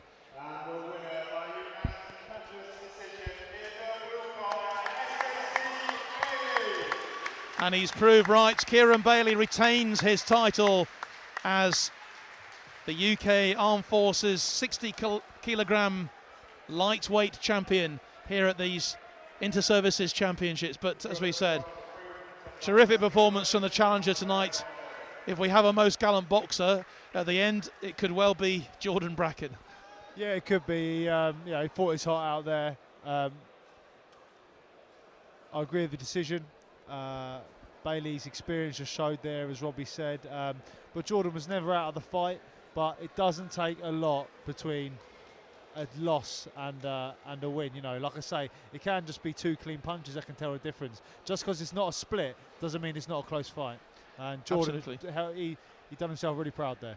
He really did, and great experience for him, obviously, to come in at this level and do so well. You know, again, it's another example of how the Army system bringing these great young boxers through. I think the Navy have been very jealous over the Army for years, the manpower they can draw from. But also the RAF, they're bringing through the good lads. All 3 lads have got a young, eager, keen, willing to go and put up a good fight. As Bracken receives his. Like Robbie said earlier on, the RAF team, they never enter a full team, but the boys they do enter are always very good, and that's why recent years they've always been walking away with 1 or 2 champions. Good display of boxing there, and it will be good in future when they can fill a full team, and it will be competitive. You know, it will be a competitive triangle for this tournament. Let's hear from the both boxers now, shall we? Well, that was a fantastic fight, boys. Kieran, another win for the RAF. Yeah, both of us won last year. Me and Ricky Lyon come here today, done the same thing. We're ecstatic. Now you're captaining the side this year, so how important is it? How do you sort of motivate the guys as they come up to an event like this? Motivating the guys, to be fair, we don't have to do much. We're all self-motivated kind of people. We all know what we've got to do. We're all boxing's a long sport. You know, it's a team sport as well, obviously, but when you get in that ring, you're on your own. So you've got to have a lot of self-motivation, so I don't really need to do much with the lads. And one more RAF fighter to come after the break. How do you rate his chances? Yeah, Brad Apps. He's not been in the championships before, but when I've seen him in training, I think he's got a really good chance. Really good chance. Congratulations, thank you very much. Jordan, if we could just come to you briefly. First of all, a word about your opponent. A word about Kieran. Yeah, he's got a good, strong lad. I expected it to be hard coming in because he won it last year, so I moved up from the development team. Well, took the spot and tried to win it. But, you know, I knew it was going to be hard. So. I mean, the military in general and the Army in particular have got such a strong sort of history in Army boxing. How proud of you to don that red shirt? I'm very proud to have stepped up and be able to do my part on the podium side. And what will you do for the rest of the night? I suppose support the rest of the fighters. Yeah. We'll obviously spectate the rest of the match and cheer on our lads hopefully we'll win it. Great. Thank you very much, Jordan. Congratulations. Thank you.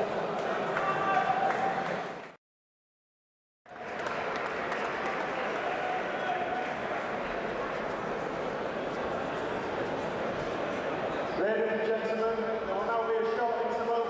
The boxing will recommence at 2100. In 10 minutes' time, the raffle will be drawn, so you still have 10 minutes to get your raffle tickets. Please make sure you are at your seat when the raffle is drawn. If you're not, will be redrawn straight away. Raffle prizes include £2 cash prizes, an Amazon Echo Spot worth £70. So while Adrian Ronnie Barker there is doing his duties as the MC here, very shortly we will take a bit of a break ourselves here, our transmission. There's a half-hour interval now. Just to tell you that, of course, Ben Rhys-Davies, Lance Corporal Ben Rhys-Davies of the Army Welsh international, had the walkover at 64 kilos at light welterweight, which basically gets the Army's first points on the board tonight. But gentlemen, just before we've just finished for a very quick break, just like to get your thoughts really on the first bouts that we've seen tonight. Robbie, obviously from a Royal Navy point of view, you're delighted because the Royal Air Force have done their bit so far. They've got 2 out of 2 so far in 2 excellent contests. Yeah, this year we're relying on the Air Force a little bit to try and get a couple of points on the board so we can keep hold of it. This time last year we're in the exact same position. The same 2 lads who won this year won last year, and it really put a spanner into our works of trying to get the victory. Luckily we got through on the right side. But the bouts so far, they've all been brilliant. Even in the last bout, the experience difference wasn't really shown too much because Jordan really put a good effort in there. But the rest of it just shows the hard decisions that the officials have to judge these bouts and get the right decision on the night. It really is a difficult decision. You're quite right, Robbie, because these contests are so close. Obviously, when we're watching the Olympics, we actually see the score going up. We don't see it at this level or in British amateur boxing, do we? And actually, in a way, it makes life much more interesting to see it evolve and to make your own thoughts, cast your own judgments, to see whether you agree with what the judges have said. Yeah, that's it. And it's within the Army, and I'm sure it's the same with Robbie within the Navy. Even though we are the elites of our forces, we still see boxing at the grassroots levels within inter-company, inter-squadron, regiment level. Just seeing the 3 winners so far, and of course they're all great performers, great champions. They've all done really, really well so far, and of course they're all the light blue of the Royal Air Force so far. So it's a great night for them so far. They've done absolutely nothing wrong at all, have they? The RAF are going to be absolutely over the moon right now. What a great start tonight for them. Obviously, one of them, the first bout of the evening. Just we can quickly go through that. That was the 69 kilos light welterweight contest with Nathan Hall beating Kieran Chapman, and we are hoping, I think, in a few moments' time to be able to talk to someone down here. I think that's going to be ended for now. So, gentlemen, thank you very much indeed for the moment. We're going to take a short break here on our coverage. We'll be back here in excellent time for the start of the next bout. And just looking down the line, it's going to be Lance Corporal Pete Love of the Army against diver Brad Chapman of the Royal Navy. He's the Navy captain. The first time the Navy will have been in the ring tonight. We're looking forward to that. That's a welterweight contest at 69 kilos. But please don't go away. Join us again just in a few moments' time. We'll be back for more coverage here from Portsmouth.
and welcome back to HMS Nelson. Now, we've talked a lot tonight about female boxing. I've got two of the Army's best with me. First of all, Alana Nihal, and your team captain of the Army, first female to do so. So should the Army go on a win tonight, you'll be picking up the trophy. Yes, definitely, and I fingers crossed we do win it. You know, I've been team captain for 2 seasons, so last year when we lost it, you know, it was a bit of a downer, but tonight I'm really confident that we're going to go and smash it and win it. So yeah, I'll be the first female to lift the trophy. So yeah, I'm excited. I hope you've got your arms all ready to go there. It's not light. Oh, I'm quite strong, you know, I'll handle a trophy, not a problem. Just quickly about losing last year and not winning last year, and that feeling and being Army captain, and obviously Ches being such a big part of it as well. Yeah. What was that like for the whole team? I was gutted, you know, and obviously we don't box in the services, so for me, still being team captain, it was hard. It was hard, and watching the lads, you know, some of the fights were very close, and to win it for so many years in a row and to lose it in our home gym was a bit gutted. But to say we're in the Navy's home tonight, you know, the fact that we can get it back and bring it back home to the Army team to where it belongs, you know, it's kind of, yeah, I think we're going to do it. I'm really confident, but yeah, I'm just excited. That's what I want the lads to get in there and just get and do it. And Ebony, given that you've the level that you've already boxed at, and you know you've got people like Alana in the team, I mean, it must be slightly frustrating to sit here and know that you box it into service level, but at the moment that doesn't really exist. Yeah, the Army always put on great shows. Well, the combines is always a great atmosphere, and I think it would be great for the females to get on that at some time in the future. Can you see that happening in your time? You're still quite young, you know, you're at the top of your game at the moment. Can you see that happening in the next few years? Yeah, definitely. Maybe not for myself because I'm at the international level, but definitely for like the other girls on the team and stuff like that. Like it would be great. But female boxing is getting bigger and bigger all the time. Definitely. It does seem to be, and I know that alongside your company there's Lucy O'Connor's here today who boxed for the Royal Navy and also went as good as boxing for GB, but she was at an all-female Royal Navy boxing event 2 weeks ago, the first of its kind in the military. I mean, something like that is standing out, and they provided full 9 bouts against civilian sides. Yeah, I heard about that, so obviously I'm from Portsmouth and I heard that was going on, and it made me really, really pleased to see that obviously not only just females boxing on a Navy show, but an all-female show. Yeah. And Alana, I assume you feel the same about that? Yeah, it's fantastic to see that all-female show, you know, especially from the Navy. The Navy's girl contenders are getting stronger, and it's great to see, you know, and kind of hopefully the RAF follow as well, and we can have it in services, combines, and as we say, like it'll be in the next few years, and hopefully I'll be a coaching the guards. Definitely that's what I want to take, and you know, Ebony as well. We're always going to be a member of the ABT, and the fact we're going to be a part of new history being made, it's just exciting. And in terms of your futures, are you aiming more now for coaching, or is there still a fighter in the line? I'm still boxing at the minute, but yeah, my plans are to be the first female head coach of the Army boxing team. As in the first female team captain, I'd love to aspire to be that. Go back to Buna after Christmas next year and get back in the green kit, you know, and get back to work and just get familiarised again, because you know they've let me box for so long and they've released me, and it's time to give something back. You know, they've been really good to me, but I'll always be a part of the boxing, and to say a few years down the line hopefully I'll be the first female head coach. Like Ebony will be alongside with me, so yeah, it's great. Great. And Ebony, thank you very much, and we'll see you quite soon, I assume, as well. Yeah, I've got the qualifiers at the end of the year, so hopefully I'll qualify for Tokyo 2020 next year. Girls, it's an absolute privilege to watch you box and to see you here and represent female boxing. Thank you so much, and enjoy the rest of the night. Thank you. Cheers, guys.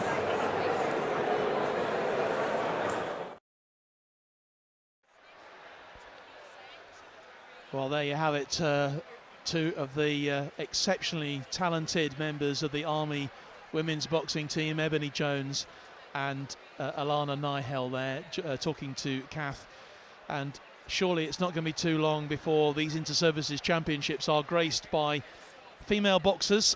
The Royal Navy just a couple of weeks ago had their own very first all-female championships just across the road here from where we are tonight at HMS Temeraire, and it was a terrific success by all accounts. And of course Army women's boxing is incredibly strong at the moment, But back here, welcome back. You've missed absolutely nothing, I can assure you, apart from the raffle which they had while you have been away.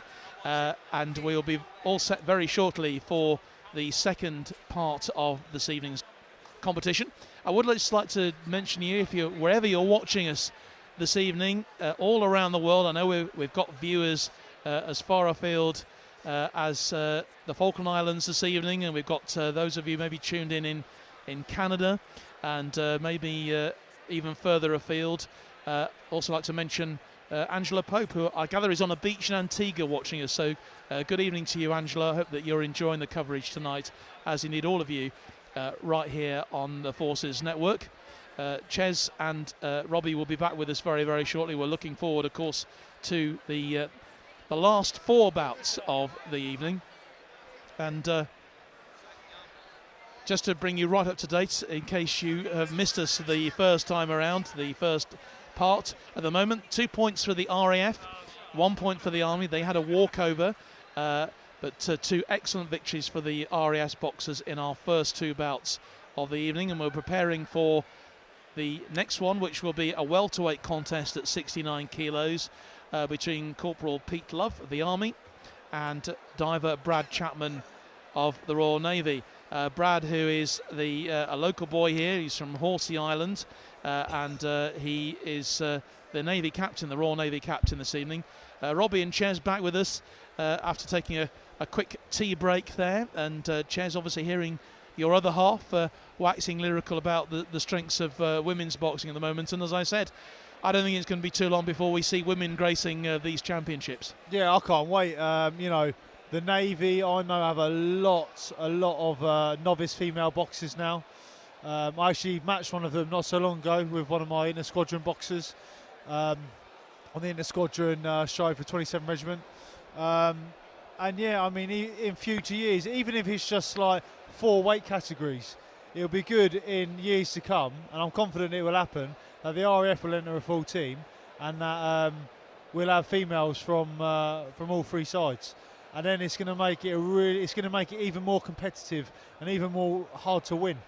Yeah. And Ebony Jones, what a talent she is. Yeah, she's been like a whirlwind since she's come on the Army team. You know, she's already on the GB set up as a junior in a youth. First year as an elite, first year in the Army, ABA champion, GB champion. She's been to the World Championships and that now, EU Europeans. Under 20, I forget what it's called, the title, but she's European under 21, I think, under 21 champion.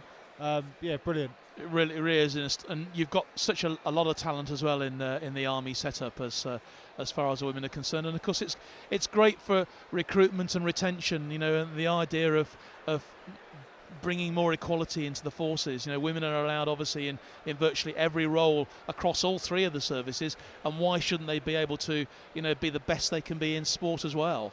Definitely. You know, boxing's in a really good place, not just in amateur boxing, but in professional boxing as well. Look at Katie Taylor and Natasha Jonas and all these other girls that are turning over. And Robbie will tell you about all the novice females they have in the Navy now for service boxing. Female boxing in a really good place. It really is. Well, let's welcome the 2 boxers then who are going to be joining us very, very shortly. Peter Love and Brad Chapman, who'll be coming into the ring very, very shortly now to begin the 5th contest of the evening, or the 4th contest really in reality tonight, at welterweight, 69 kilos. This is a crucial fight between Love and Chapman.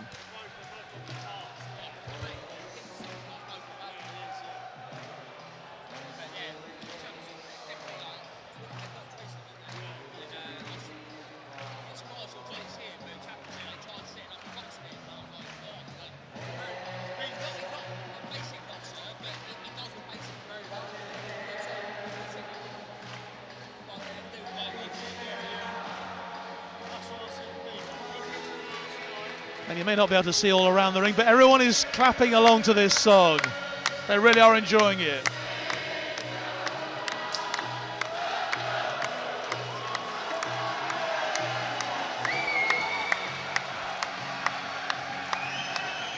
And sums up a terrific atmosphere here In the gymnasium tonight at HMS Nelson, coming into the ring is Lance Corporal Pete Love of the Army from Grimsby. 46 bouts, 23 victories, 23 defeats. His biggest achievement, an Army champion. And also coming into the ring now for the Royal Navy is diver Bradley Chapman, who is the captain of the Navy team from Portsmouth, a home boy. 43 bouts, he's won 31 and lost just 14. And his biggest achievement, he says, is captaining the team. And the atmosphere really racking up here for this one. The atmosphere in here is electric. I'm buzzing for this fight. Both men are really going to fancy this. I've got a feeling this is going to be more of a fight than a boxing match. And what do you think? I've got the hairs on my neck standing up. Chappers has picked the right music there, got the crowd going. He's got some good support here tonight. This is the first time the Navy got a chance to really send their voices out. So here we go then. Brad Chapman against Pete Love. These two met not long ago, and it was Love who came out on top.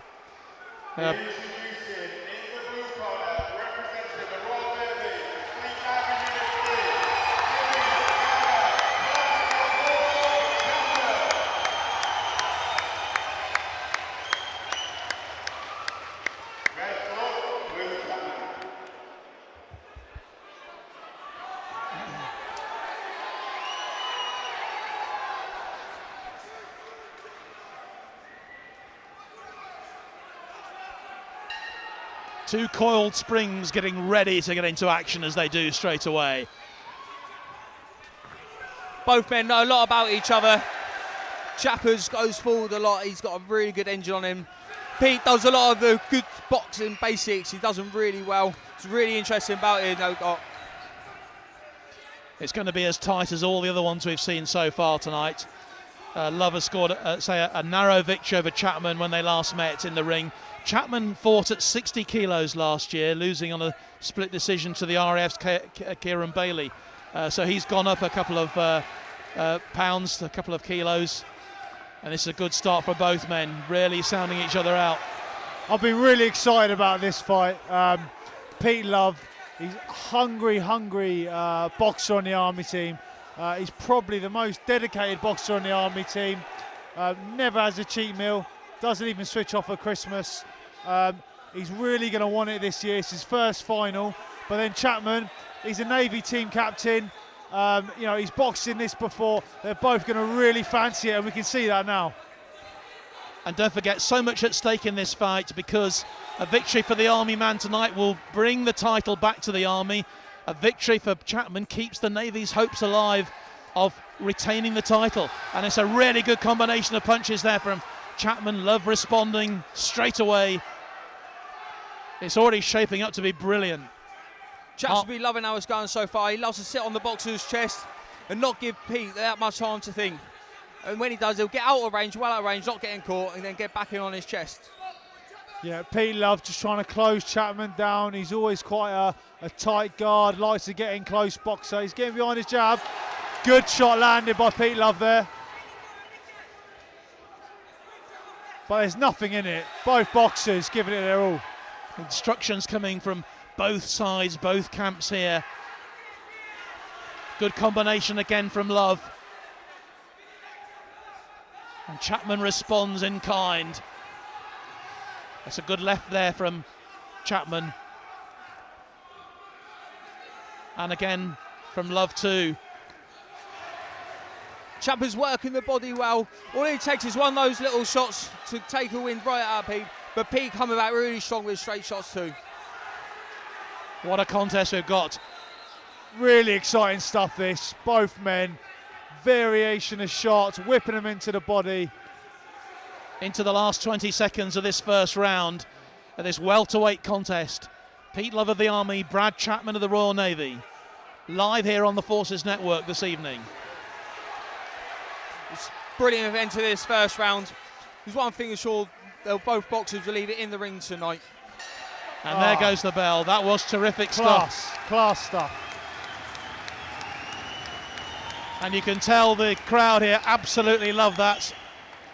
Well, I wouldn't even begin to want to mark a card on that one. Yeah, I mean, my hairs are standing up. This is class. Brilliant stuff. I think both boxers will be actually quite happy with what they're doing. They're both getting success, both trying to get their game plans. And at stages of the fight, they're both getting their good work off. But they both got to stay switched on, keep moving that head. For Chappers, I'd want to get him to change that angle a little bit and let's go 2 times against Pete here. And Paul Ormston there handing out the instructions as far as his Navy man is concerned. And of course it's the first chance the Navy have had to come into the ring this evening. They've had to wait obviously until the second part for their first man, and what better a man to have in your team than your captain leading from the front. But it's so evenly poised here as we wait for the bell for the start of the second round. Straight away from the bell again, both lads come to meet in the middle of the ring, and I think this is what we're going to have for all the other 2 rounds left. Just toe-to-toe fighting, and whoever comes out on top, fair play to them. I mean, Chair's absolutely right. You were saying this is a fight. It really is. Yeah, it's what I predicted. I knew both of them got big hearts, both big characters on either team, and it's not disappointing, is it? I mean, look at the pair of them. They're going at it. I mean, this fight would be a credit to any contest at any level, really. 100%. Lovely shot landed by Pete Love there. This is a tough thing about these championships, that a lot of these bouts are a lot higher level than the first round of championships. That was a good one. Hook there from Chappers.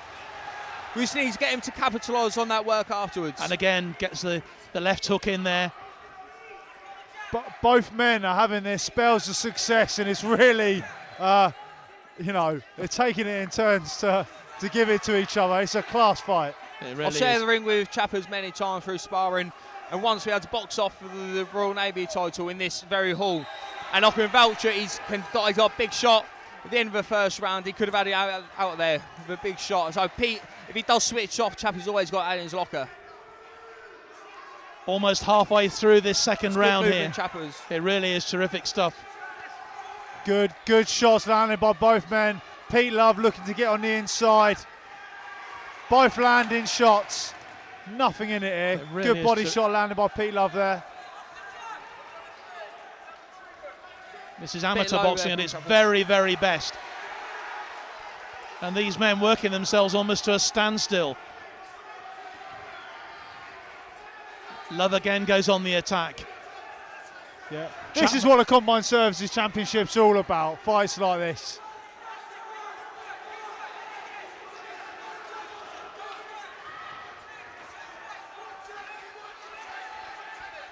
It literally is punch for punch. Brilliant stuff. Pete Love is doing nice rolling after the shots, but Chapman's doing the same thing. Chapman quite clever there. And again, he got one in there, he got a left in. Chappers is quite good with his bent arm shots. He just needs to follow up with another shot and really capitalise on it. Because Love does have a slight height advantage here, but it really is not affecting this fight at all. It is amazing stuff here. Terrific fight. Just going into the last 15 seconds of this second round. Both men leaving it all on the line here. Brilliant fight. I'm really impressed. I'm absolutely loving this at ringside.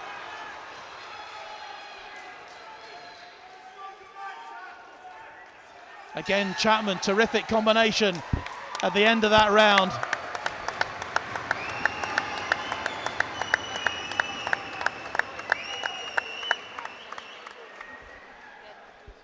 As I keep saying, with the rounds that are quite close, the last little bit, when that clacker's gone, that last little final tipping point of the for the judges. Just seeing on the vision there, that's Chapper's family there, who are obviously enjoying this as well. I'm not quite sure whether you can enjoy it too much. His dad there, but they will be dead proud of what their man is doing at the moment, as indeed. Chapper's wife has been really supportive. Last year was very tough for the two of them, as we can all vouch for making weight. She put up a lot of stuff, but this year he's been able to sort of relax out a little bit more with the extra bit of weight, and he's had a bit more time with the family. The family have moved down from Huntingdon down into Portsmouth, so it's really been good for him to have their support. So this is the third and final round. who knows which way this contest is going to go. This is really exciting stuff. You know, Chapman, Navy team captain, he's going to be wanting to win his first Combined Services title. He's been in a Combined Services final before. Pete Love is second year doing the Combines. This is first time in a final on away ground when we're trying to get the Combined Services trophy back to the Army. You know, everything hinges at the moment on these next 2 minutes, 2.5 minutes. Some good shots there from Pete. Chapman just needs to stay switched on and need to try and push the work back a little bit and not get overworked by Pete. Both men roughing each other up on the inside.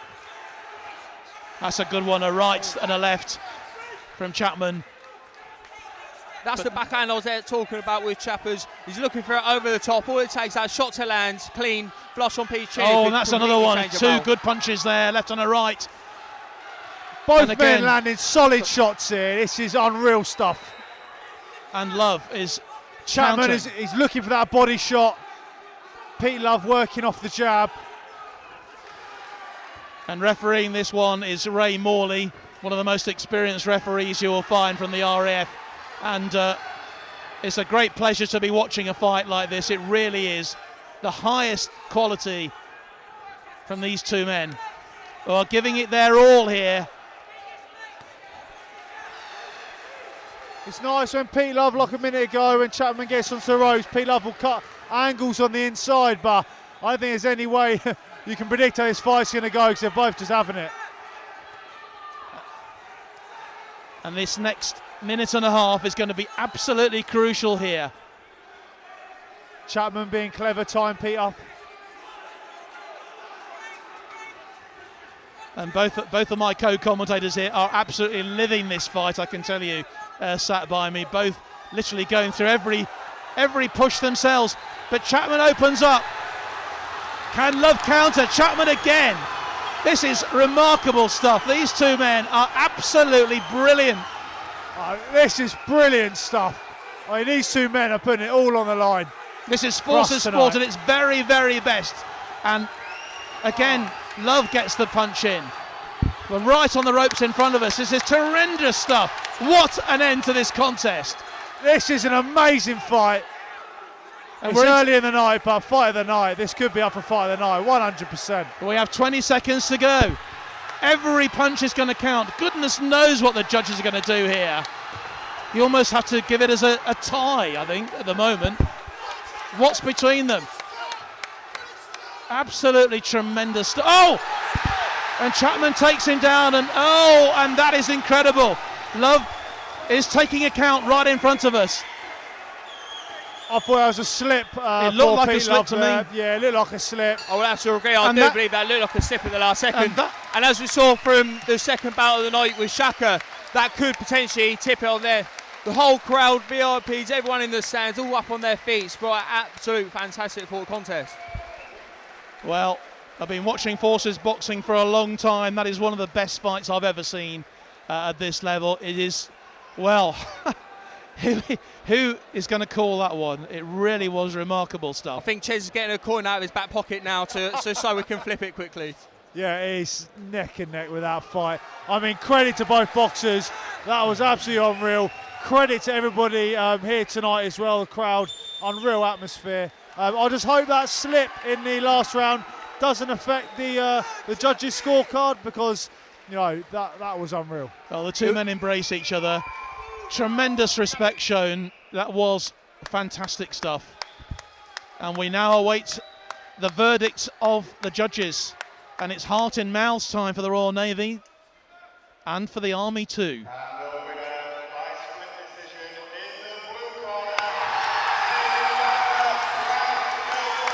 Well, it had to be the tightest of decisions. You can imagine here that Robbie is ecstatic about it. Ches, well, you can see what it means to Chapman. He's absolutely over the moon. I've been team captain.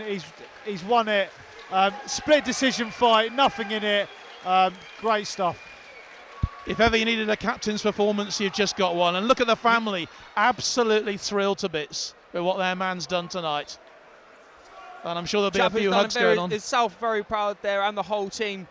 It was the first time we've actually got to be able to get in the ring tight ourselves, and he's been able to get the victory, and hope that'll spur the lads on for the rest of the evening. Those are great scenes down there with Brad with his little girl and his wife. Well done, Brad Chapman, but also well done for Pete Love, because that was a remarkable performance from both men.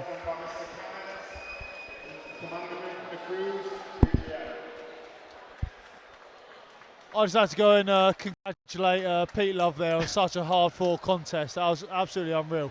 It really was. And there's obviously time just to take stock on what was a remarkable 3 rounds there. Right from the word go, both men absolutely giving it their all. Nothing left in the ring after that. Nothing left. You can see there Pete's still got a massive smile on his face. He's done an absolute fantastic job tonight.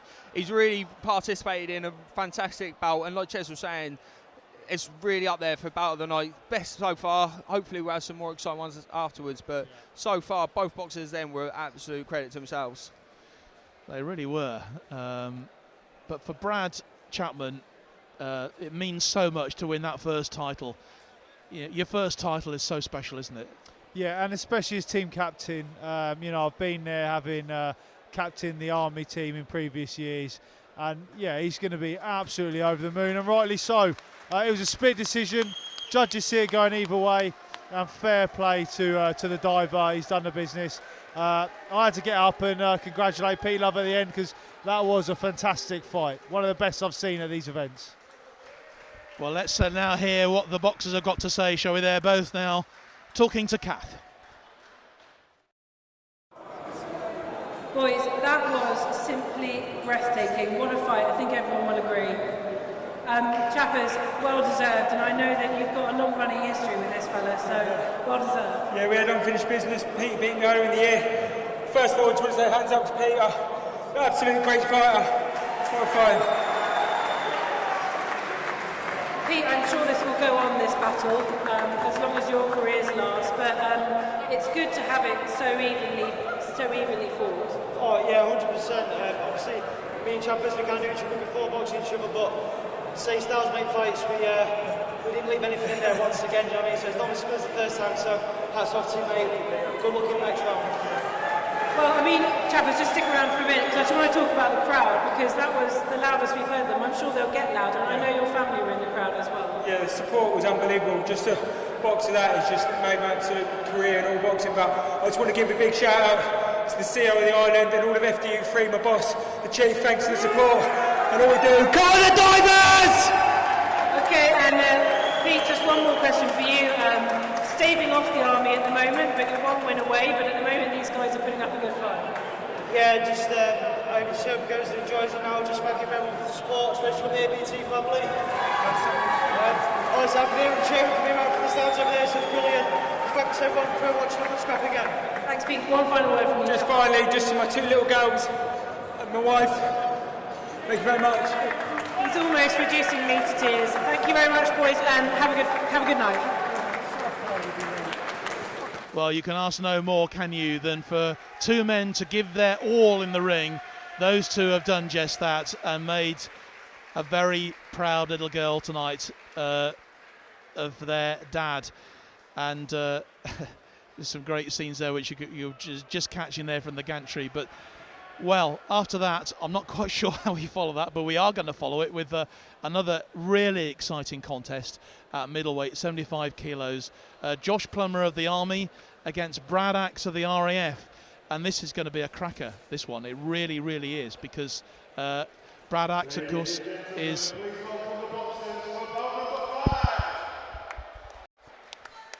The action is totally unrelenting here, as we say. Brad Axe coming out for the Royal Air Force and Josh Plummer for the Army.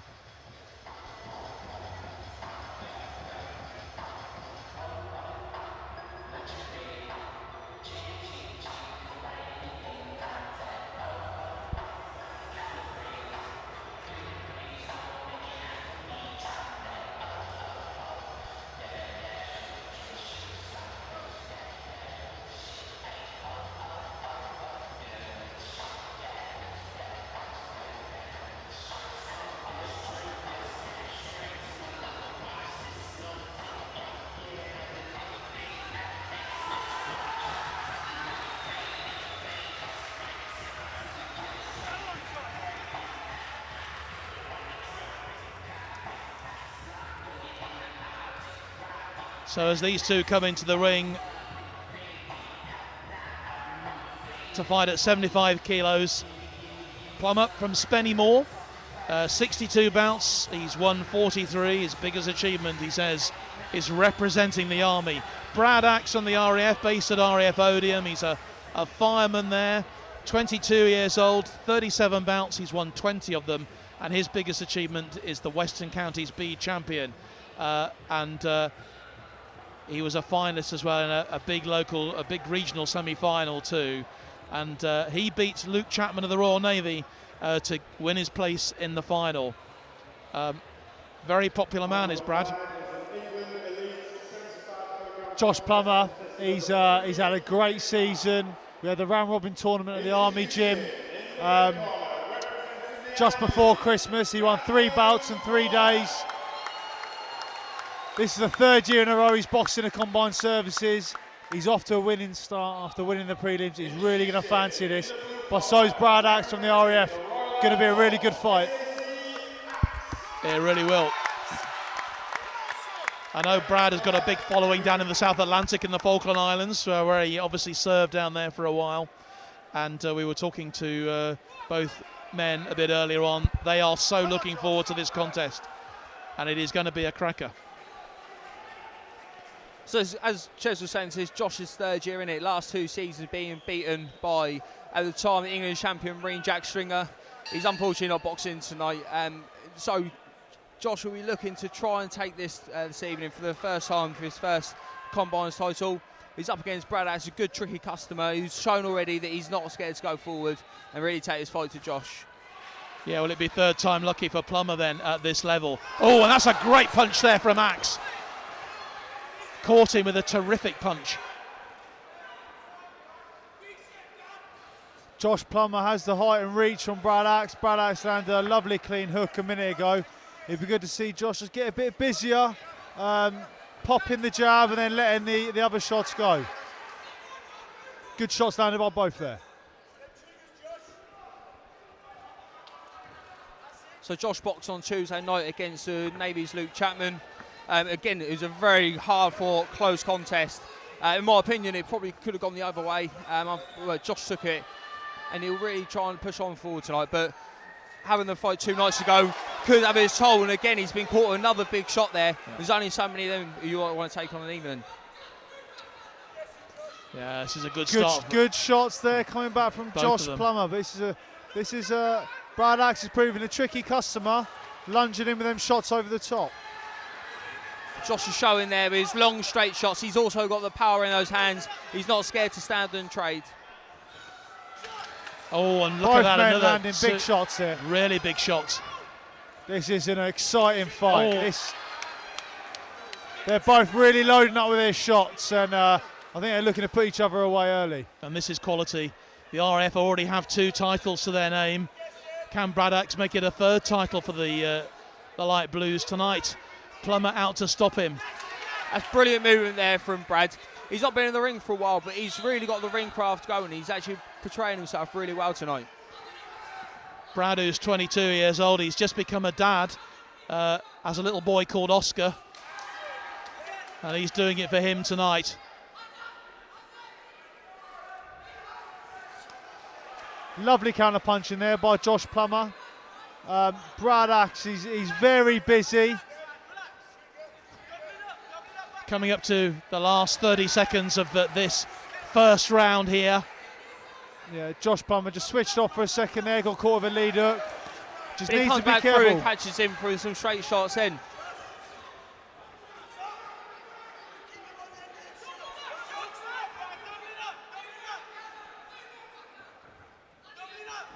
Into the last 15 seconds. I'm quite impressed with Brad's movement. He's really keen to not stay on that straight line. He's trying to change that angle and come off with different shots. I'd like to see Josh just double or triple the jab up and look for that bolo up the middle. The man shorter, he's coming in low. End of the first round. Might just have gone to the RAF man. I think Josh gave a good account of himself there, but I think that Brad was catching him with just a couple more clear shots. Really sending hooks in and catching some big shots. But Josh isn't there just taking them. He's also thrown some good work back. It's just whether Brad, who's been out of the ring for a while, can keep it up the whole 3 rounds. And of course, as we said, Brad has already had a semi-final just 48 hours ago. I'm sure that fitness is not going to come into it, but you know, these are fine margins, aren't we, that are playing up? They are. You know, that was a really close first round. Both men doing good work, but like Robbie said there, I think Brad Axe just caught a couple more of the, you know, both landed big clean shots, but I think Brad Axe landed a couple more than Josh. But it's all in for the second round now. That was a busy first round. Well, Stu Mann is the man in the middle for this bout.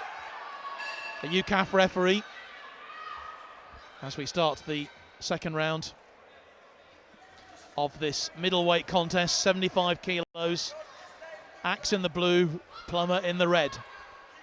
And we're live on the Forces Network this evening, covering the Inter-Services final. And we've had some terrific boxing already tonight, and there's still plenty more to come, I can promise you.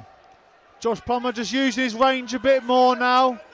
He is the taller boxer. Oh, I don't think that will count as a bit of a tussle. And Plummer went to the canvas, but obviously no count. But it just shows how committed these two boxers really are. They're both going for it. A couple of good combinations there from Axe. Plummer coming back at him. But Axe is being quite tricky with his movement. I'm quite impressed with his movement also. Josh Plummer landed a nice left hook there and is using his range more in this round. He found a nice jab there as well. Very close stuff. Oh, good shots. Well done, Plummer. Got Axe onto the ropes there, just briefly, but he's off it and he's fighting back. He's back on the ropes again, and Plummer really is going for it. Yeah, Josh has tasted blood here. He's seen red. He needs to reset. He has got a cut though above his right eye, just to the side of his right eye. And oh, that's a good one from Axe as well. What a great comeback from the RAF man. Just that split second of switching off and getting caught with that left hook. He needs to up his pace and keep on it here, the man in red. Crucial moments in this second round. Axe again. The Axe man getting in there on Plummer.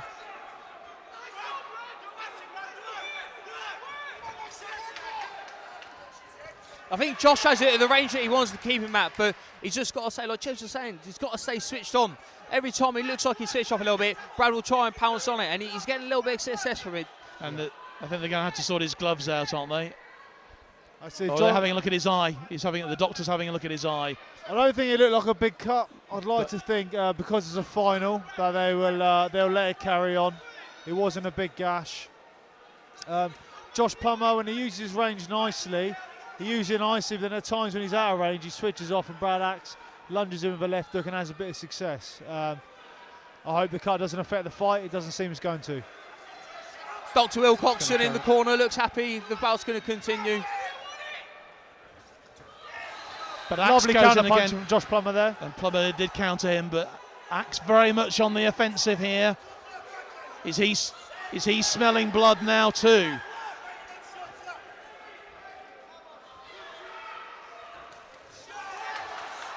More good combinations from both men. Yeah, absolutely.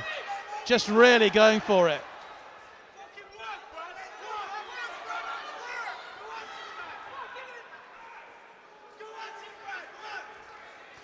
Axe going for that cut, so you can see he's really going for it, and both men here right in front of us. This is terrific stuff again. No quarter given here into the last 10 seconds of this second round here. Axe and Plummer. So a fantastic round there. Both men are really putting in spiteful shots. Exciting round. Very close. I think the difference here could be Josh's concentration. Every time he does switch off that little bit, Brad looks like he's ready to pounce.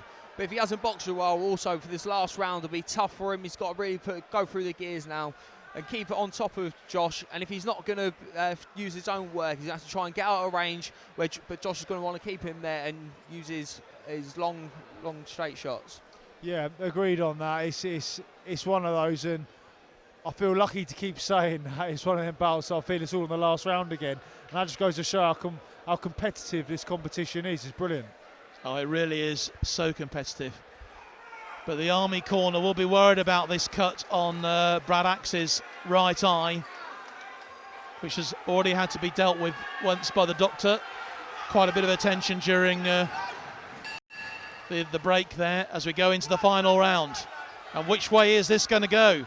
Brad Axe against Josh Plummer in this 75 kilo contest. Axe on the offensive straight away. It's good stuff to see. Beginning of the round, both men are showing good sportsmanship, touching gloves, but now they're straight to business, and they are both going to be meaning business in this last round.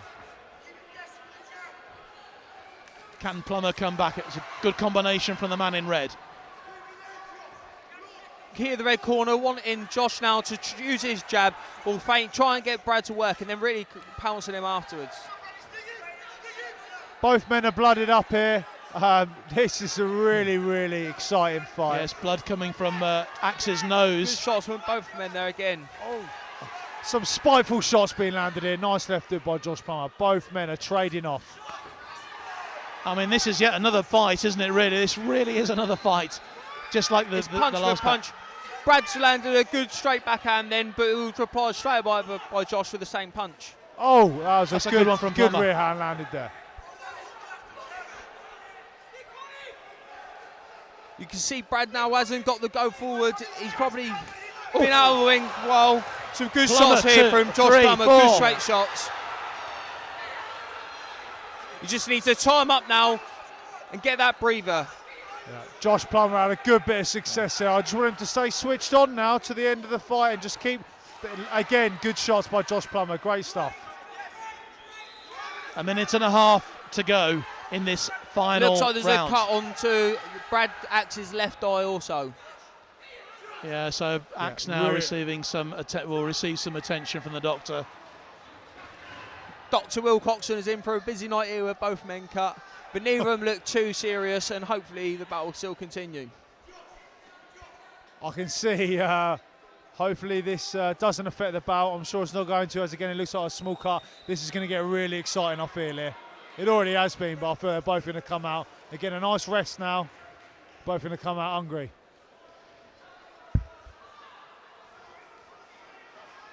And once again, of course, the Inter-Services title could hang on this bout here. A victory for Josh Plummer will take the title back to the Army. Brad Axe can keep it alive for the Royal Navy. So how's this going to go then?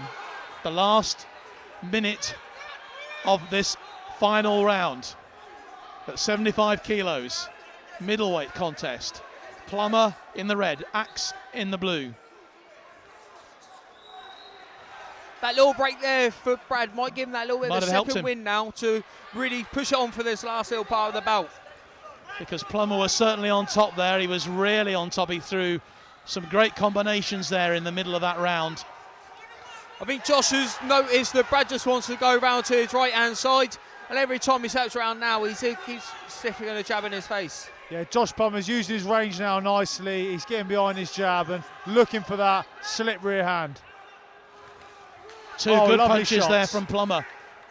This may be enough. It may be enough for him to get this title. Will it be third time lucky for Josh Plummer at Inter-Services level? Can Brad Axe find something at the end here? Literally, we are into the last few seconds of this bout. This is really More exciting good stuff from here. Plummer. Both men blooded up. They're both going to leave it all in there. Blacker's gone. They're both going for it. And that's what the a great end. end to the bout. Fantastic, and showing good sportsmanship there from both men. Really terrific stuff. Once again, yet another terrific fight here between Brad Axe and Josh Plummer. And there's applause all around the ring, standing ovations as well for what has been another terrific fight. Well, I'm sure it's going to be a split decision. I think the Army are quite confident that they think Josh might have that. He had a very, very good last round. He did. He certainly did.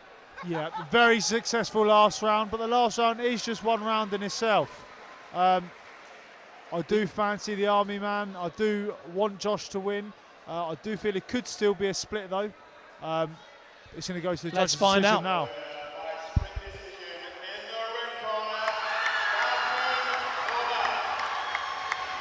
So it is third time lucky for Josh Plummer. Twice he's been here at this level in the final, and twice he's had to go away without the title. He's got it the third time. It was a terrific bout between the two, but it does mean, of course, that the Army are the Inter-Services champions for 2019. Josh is going to be absolutely made up over the world, and I'm over the world for him. This is his third year in a row boxing the Combined Services. He's always came up second short. He's had two incredibly hard fights this week, and he's came out on top on both, and he is going to be a very, very happy man. Yeah, to correct what I said earlier, it actually was Josh Plummer who fought the semi-final against Luke Chapman, which, as you said, Robbie, was very close. It was a really close contest, that semi-final. So they've been in two great fights. But look at these two men. They really have given their all out there in front of this crowd tonight, and both deserve all the accolades they get for what they've done. Some real spiteful shots going in that fight. Both men coming out, you know, bruised up, blooded. Real fighting spirit from both of them, and tough men to take shots like that and carry on. And it's Rowan Taylor who is going to be presenting that title to Josh Plummer. Rowan Taylor, who runs, Dr. Rowan Taylor, who runs Navy Sport, Navy Fit, down here in Portsmouth. And that'll be a moment, I'm sure, that Josh will absolutely savour. If you ask what his biggest achievement is now, it is being an Inter-Services champion. He'll be talking, as will Brad, to Kath Brazier in just a few seconds' time. Okay, boys, congratulations. First of all, Josh, that seals a win for the Army, but more importantly, a win for you. Pardon? A win for the Army, but a win for you as well. Yeah, over the moon. I won. I beat the Navy on Tuesday. Two hard fights in 2 years, so I'm chuffed a bit. How difficult is it up against a fighter you know, like Brad, who's pretty good? He just didn't stop coming, did he? Just kept coming and coming. Yeah, he's a tough geezer. Brad, split decision's always hard, and it means that you both fought, you know, incredibly hard there on the. Where do you think you sort of lost it there? In the boxing history, I've lost on quite a few split decisions, so I know on fights that this close, I understand that it could go either way, and I think Josh just caught me with some more convincing shots, and I think that's what gave me the edge there. I fought hard, and especially last 10 we were egging each other on, banging each other, so as long as the crowd enjoyed it, that's what I'm happy with, do you know what I mean? I think as well that you guys and the other RAF boxers have really made a massive impact now, and you're here to stay. Yeah, definitely. I think years before, the RAF had just become, not everyone thinks that we come to make up numbers, and that's not the case anymore. I know that we've got some good boys coming through the training system at the minute, and I think give it 2 or 3 years, we'll be wiping the floor with the Army and the Navy. I know that actually, Josh, that brings a win for the Army, but there are a few more fights to go, and you want to sort of wipe the board now. Yeah, 2 more to come, and hopefully 2 wins, 2 very strong opposition. Hopefully win. Okay, boys, thank you so much. Congratulations. What can you, gentlemen, and what those two men have just given out in the ring there, and you saw the blooded faces and the blooded sweat tops as well from both of them, and just terrific performances. Yeah, and just good to see the great sportsmanship after the bout as well between both boxers. Yeah, it's brilliant. That's why I love this sport. I mean, we're going to be talking to you hopefully about your future. You obviously had a terrific start to your professional career, Ches. What's coming up next? So next fight, John, is going to be in 8 weeks' time on Sunday, and I'm looking to box on the 26th of May, and it's actually going to be in Portsmouth as well. Right here in Pompey. Wow, fantastic.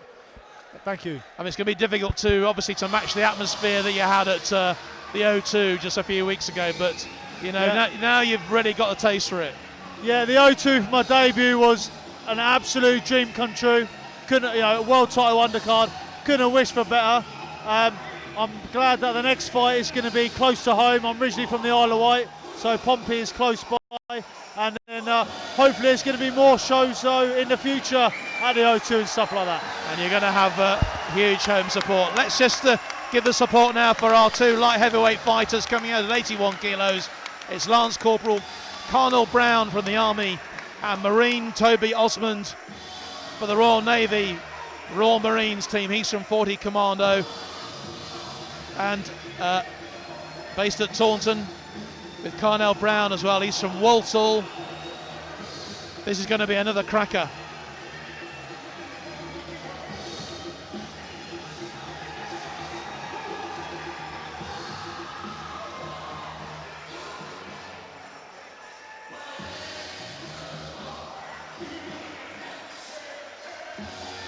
Yeah, Colonel Brown recently came from the Army Silver Squad to the Army Gold Squad.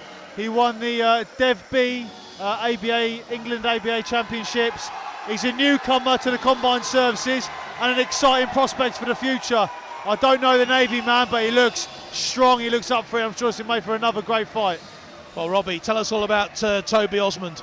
So Toby's been off the team for a couple of years, been back at work, busy with work. Last time he was on the team, he lost out in a box-off against Marine George Crotty, who's now up on the GB podium squad.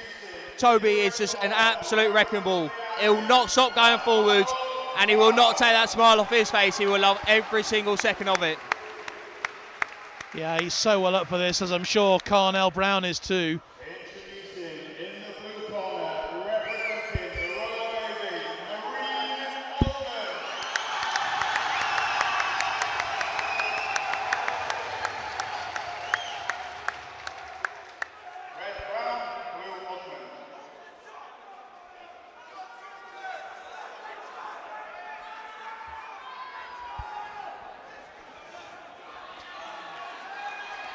And officiating here is Phil Reynolds,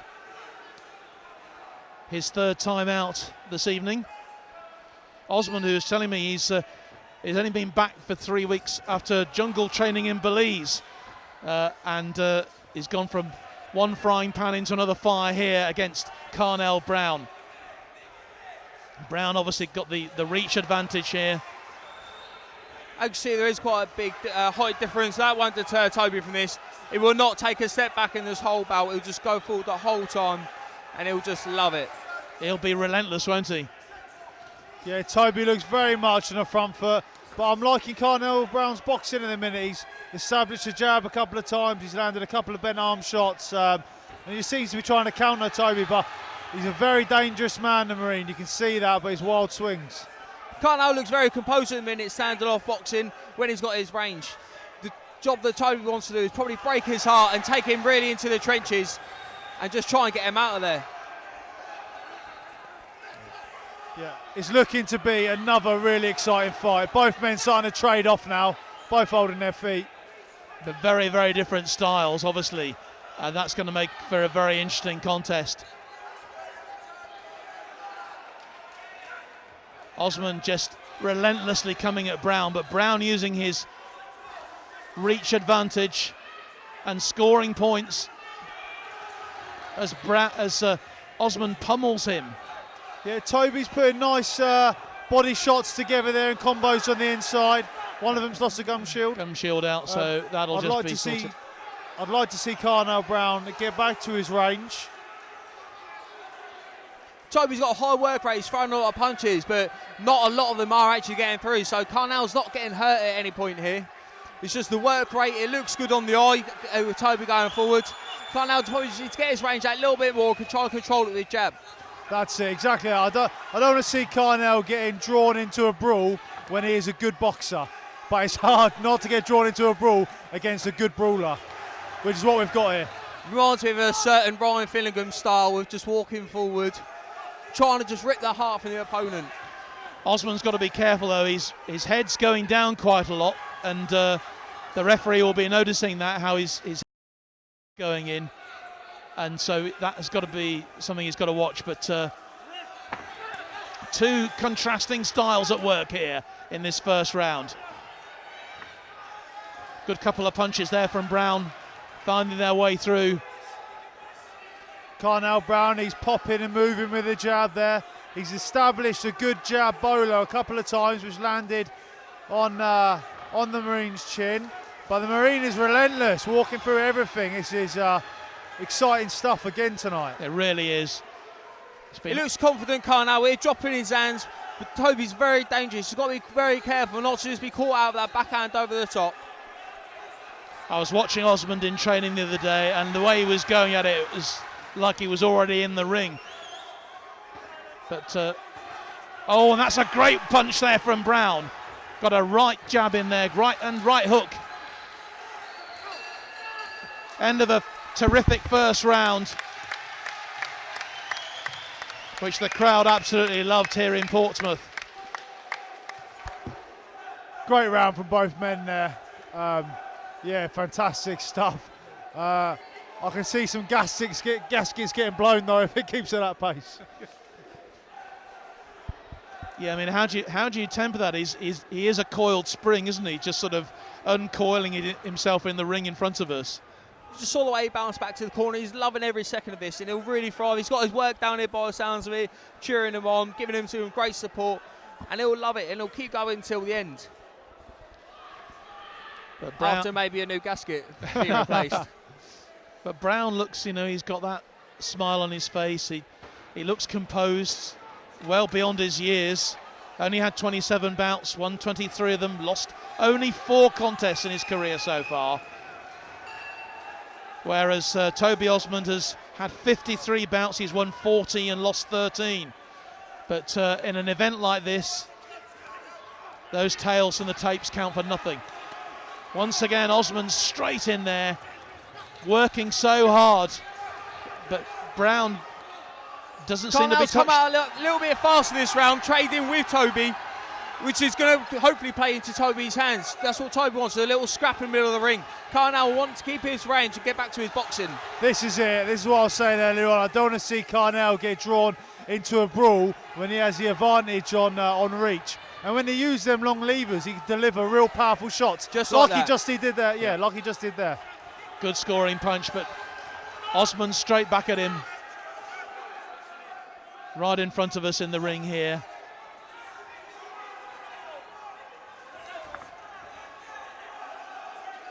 Phil Reynolds working hard to keep these two men apart, to keep up with them in the ring. Osmond comes forward again. Brown defends brilliantly, as they both take a bit of a breather. These men are deep in the heart of the fight now. Middle of the middle round. It's exciting stuff here. They're both starting to feel the fatigue. Running autopilot.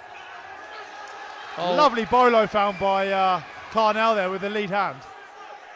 Screw shot even. Just the pure aggression of Osmond here, and the controlled defence of Brown, and what he's able to achieve. A fascinating contest.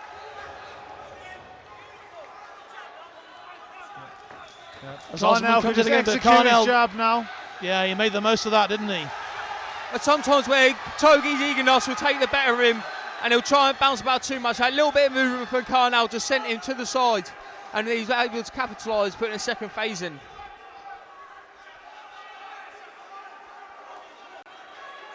Yeah, Carnell should be popping his jab now. Both men are getting their recovery, getting their charge back up. Into the last 45 seconds of this second round. And it is so close here. Another amazingly close contest.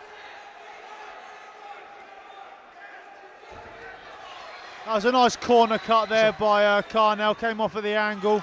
Bit of a shuffle. A bit of a shuffle, reminded me of Muhammad Ali, that one.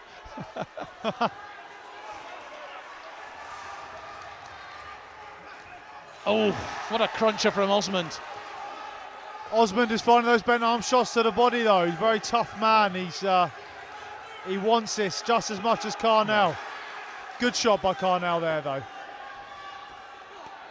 And again, Got the left hook in there, a left and a right.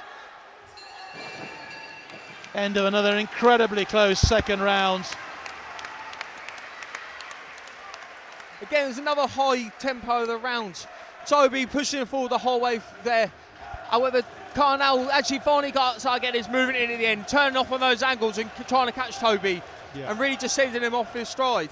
Yeah, it's a really close fight, but I'm favouring the Army man in this fight just because of the couple of more cleaner headshots. They're both landing successful to the body, but I think sometimes a body shot, unless it drops someone, it's not as impressive as a clean rear hand to the head, which will pop someone's head back.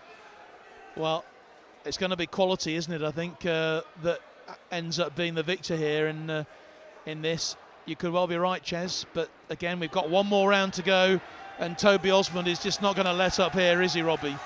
I think Paul's just put a new gasket in there, so he's ready to go.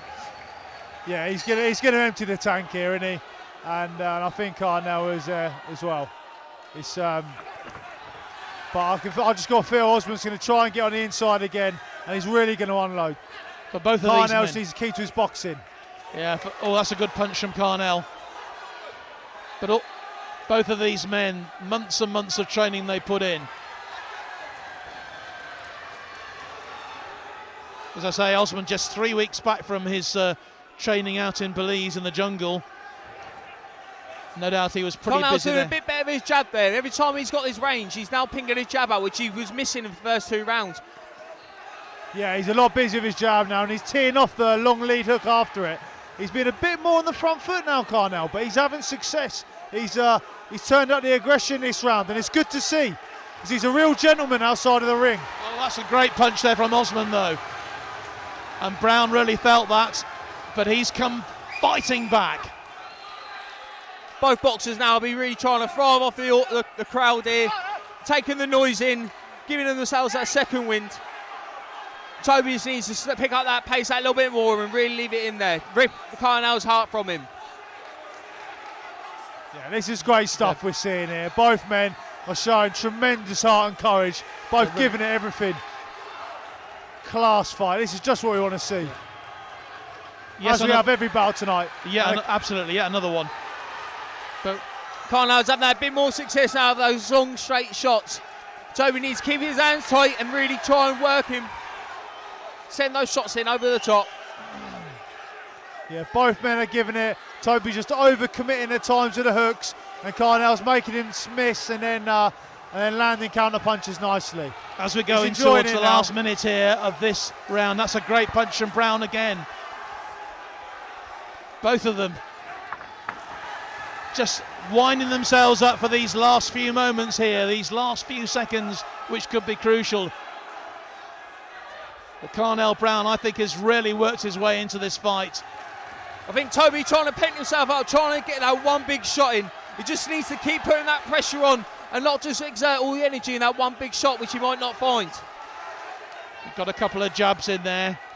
Carnell needs to keep it rangy. He doesn't need to stay there head to head with Osmond, which is what he wants. He needs to keep it, get back in his range now. 25 seconds left in this bout. And these men fighting themselves to an absolute standstill. It's a terrific contest again. Both men have left it all in the ring. This is fantastic stuff.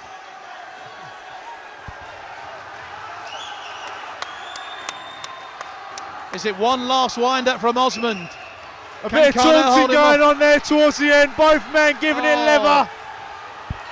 Absolutely brilliant. It really was another extraordinary fight.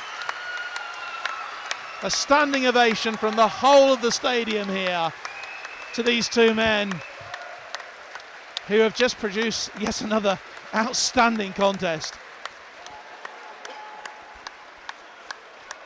And both my co-commentators here on their feet to applaud Toby Osmond and Carnell Brown.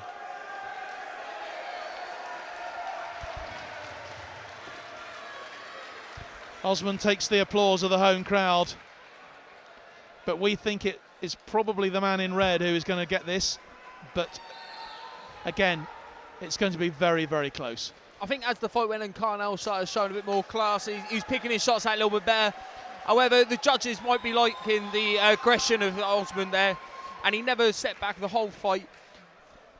There's a little bit of taunting at both at the end, but it's all good sportsmanship in there. Yeah, absolutely. You know, they're both having fun with it. They both went at it for the last 10. They went at it for the whole bout, and, you know, it's been, you know, we keep saying, can we top the last fight? But each fight, we are topping it. Here we go.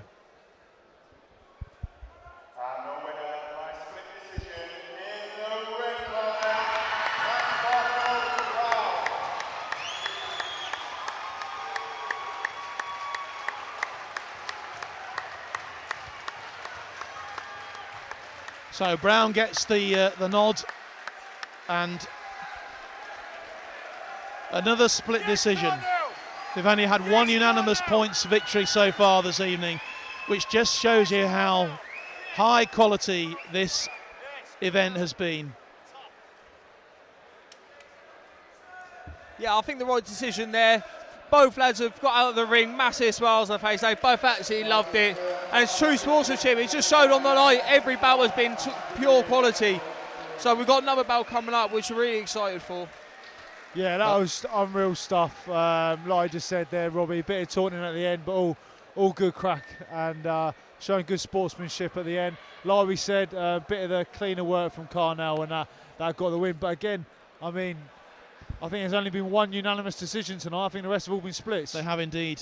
They have indeed. We've only got one bout left, unfortunately. This is the sort of night you want to go on forever, really, in terms of the quality of the boxing that we have seen here. As Carnell Brown will receive his title.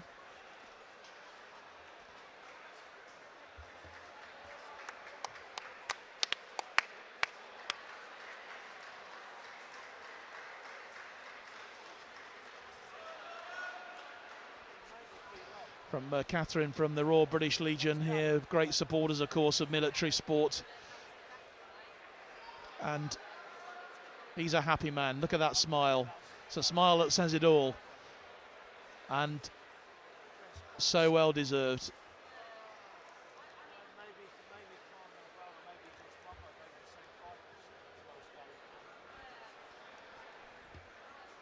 But it was a terrific performance. Just take nothing away at all from Toby Osman. Carnell is with Kath. Well, congratulations, Carnell. Another win for the Army and a great fight for you. Yeah, thank you very much. I've got to take my hats off to Osman there. It was an absolutely brutal fight. I really enjoyed it. I'm sure he enjoyed it as well. Very proud of it. Both went to war. Thank you, Army, for all your support. Navy, thank you again as well for hosting us. It's been absolutely brilliant to us. I really appreciate everything that they've done for us. All my coaches as well. I want to say a big thank you to my coaches. Thank you. I can't believe at the end of the 3 rounds you were both open stance, waiting to bring it on. To have that strength to still do that after all that time. Yeah, definitely. We both really wanted to win. I can definitely tell we both wanted to win. Good friendly competition. At the end of the day, it doesn't matter what services we are, we always got top respect for each other, and it's all a great entertainment for the Navy and the Army and the RAF. I'm sure you'll all agree that was a brilliant little stage for everyone. Well, no, it really was. Congratulations. We'll just bring Toby in here. Thanks a lot. Toby, a word about your opponent. A great fight. Great fight, yeah. I've had 3 years old, just come back. First fight, absolutely outstanding. The level of fitness he's got there is just brilliant. What's it like since, especially in Navy boxing, what's it like since you last fought for the Navy? We've got a new coach, so it's completely different. It's a lot better, I find. Have you seen a vast improvement since you last fought? Well, not really. I've only had 3 weeks. I know it's disappointing to lose a fight, but you can hold your head up high because that was quite something to watch. Oh yeah, it was brilliant. Great fun. So, I'll be right. Great. Thanks very much, Toby. Cheers. Congratulations. 2 terrific sportsmen there, gave their all and have shown us tonight again the true quality of military boxing at this level.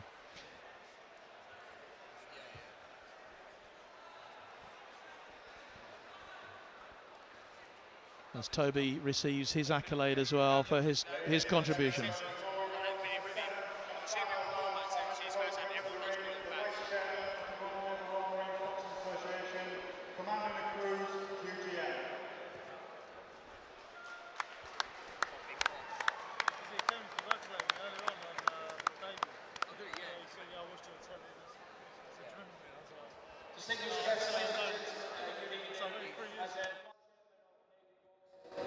It's an absolute privilege to stand here tonight. I've got a load of things written on the card, but actually, wow. 3 hands together for the boxers before we start. Absolutely amazing. Amazing.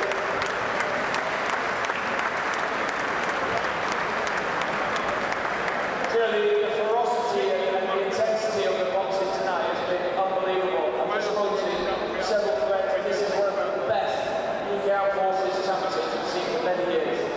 To quote General Sachs to my right this evening, it epitomises the spirit of the UK military. Amazing. I know we've all come in from different cloths and the different service that you're with, and we all naturally lean towards our service and who we're supporting this evening.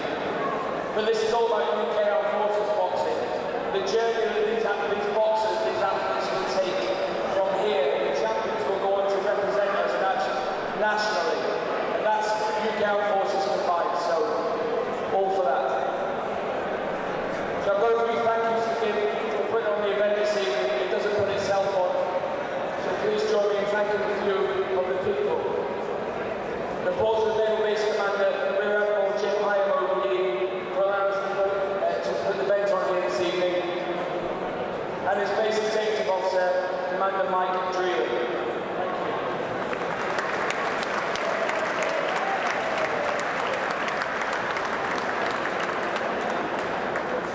One Officer PT Tiny Nash and his PT team, they facilitated the event, and in particular here PT Alfie Hines, who led the organising of the event this evening.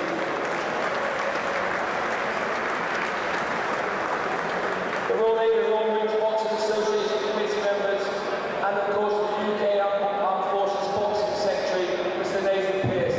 Thank you, Nathan. Lieutenant Commander Mickey Norford, the supervisor for the event, and of course the officials officiating over each boxing bout.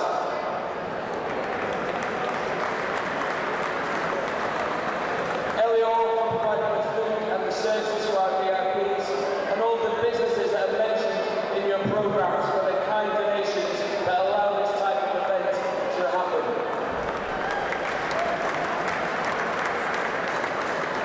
All the staff who have volunteered to work this evening, and to highlight our MC, the chap with the upside down head, POPT, Ronnie Parker. Thank you, Ronnie.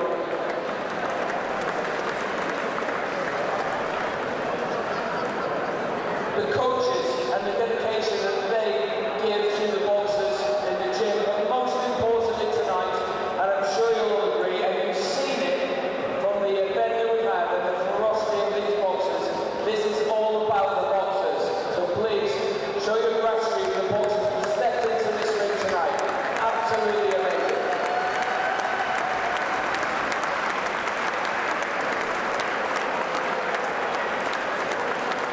And finally, to you, the crowd, the atmosphere in here is absolutely amazing.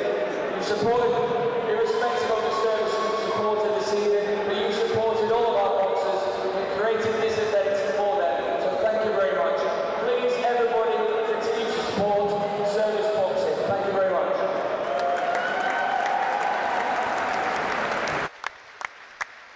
Well, excellent words there, summing up a terrific evening. We've got one more bout to go. This is the heavyweight contest. We've been looking forward to this for a long time, and I know that Natty Ngwenya has been looking forward to this one. Ches, he obviously missed out last year, and he's taking on Faz Farrell, McCormack Faz Farrell.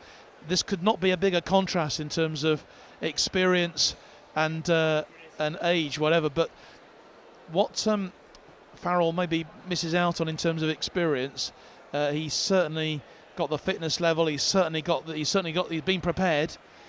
How prepared is Natty Ngwenya? Well, this is it, John. Like I say, a few times, well, twice when I've boxed in this against Marines, I've been matched against men who haven't had as many bouts as me and who aren't as experienced as me. But at this weight category, sometimes it only takes one shot to change a fight. Natty Ngwenya, a very, very experienced boxer, good friend of mine. We've been sparring partners for years. We're still sparring partners now. He's been to the ABA finals 3 times. He's come up second best 3 times in the ABA finals, 2 by split decisions. He's won the GB and the 3 nations. A very, very experienced man. But I'm sure Faz McCormack, you know, tough, strong Marine. I've seen a little bit of footage of him when we've done homework on the boxers. He looks game, he looks strong. And at this weight, you know, it only takes one shot to be a game changer. Well, Robbie, you know Faz probably better than most people. Only been in the ring for 1 year, and yet here he is with 12 bouts. He's won 8, lost 4, a national finalist. He's from Middlesbrough, 4-2 commando, 22 years old. This is going to be fascinating.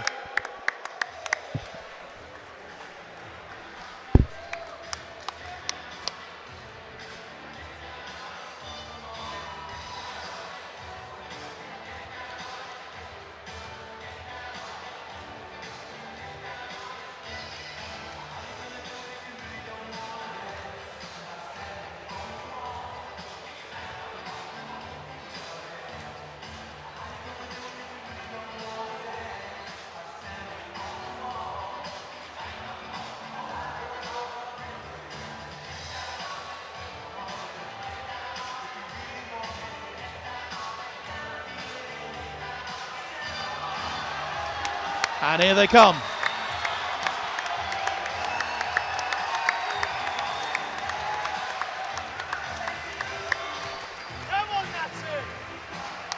Had quite a long chat with Farrell just a couple of days ago. Really not fazed by this at all tonight.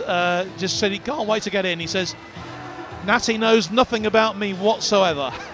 And so that, in some ways, I suppose is an advantage. But, you know, Natty Ngwenya, he's so well spoken. He's, you know, great way with words, hasn't he? He's also got a great way with his punching.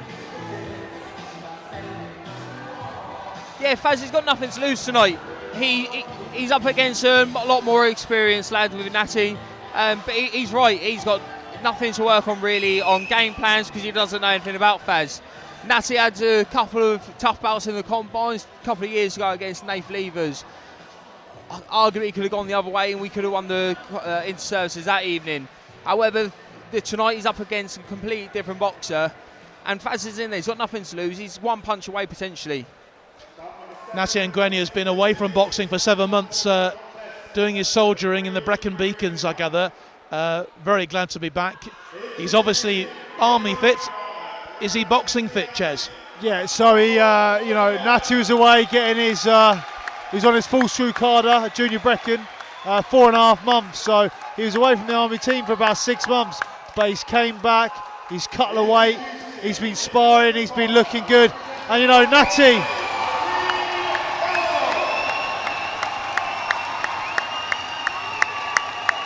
for Natty, a bit like me with the amateur boxing, the ABA is always a holy grail. So, you know, he wants to go on and conquer that, but he knows he can't look past this stage. And he doesn't know this man. It's going to be a tough fight. It always is at this weight.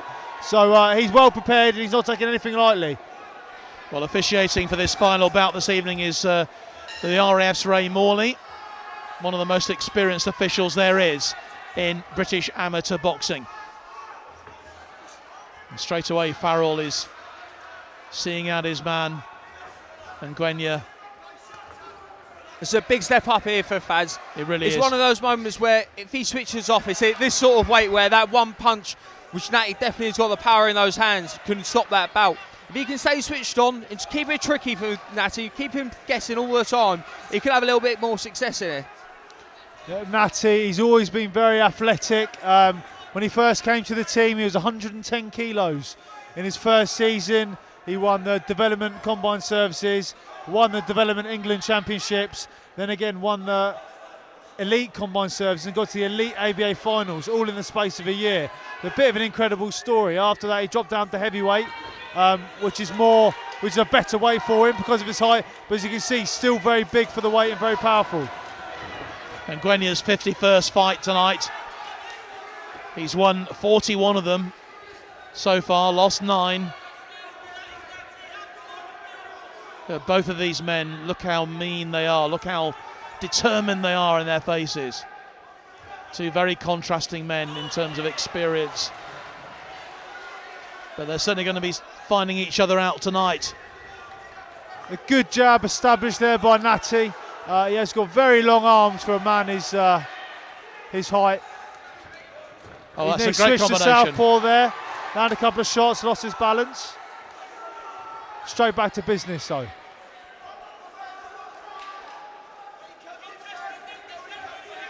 Farrell from 4-2 Commando in Plymouth.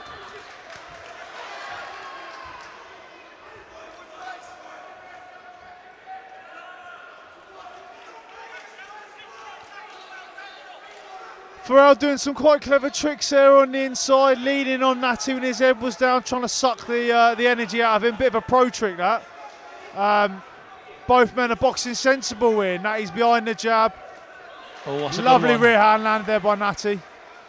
35 seconds to go in this first round. And Ngwenya's experience is showing already. But as we've already said several times, one punch could finish this from either side at this weight level, at heavyweight, 91 kilos.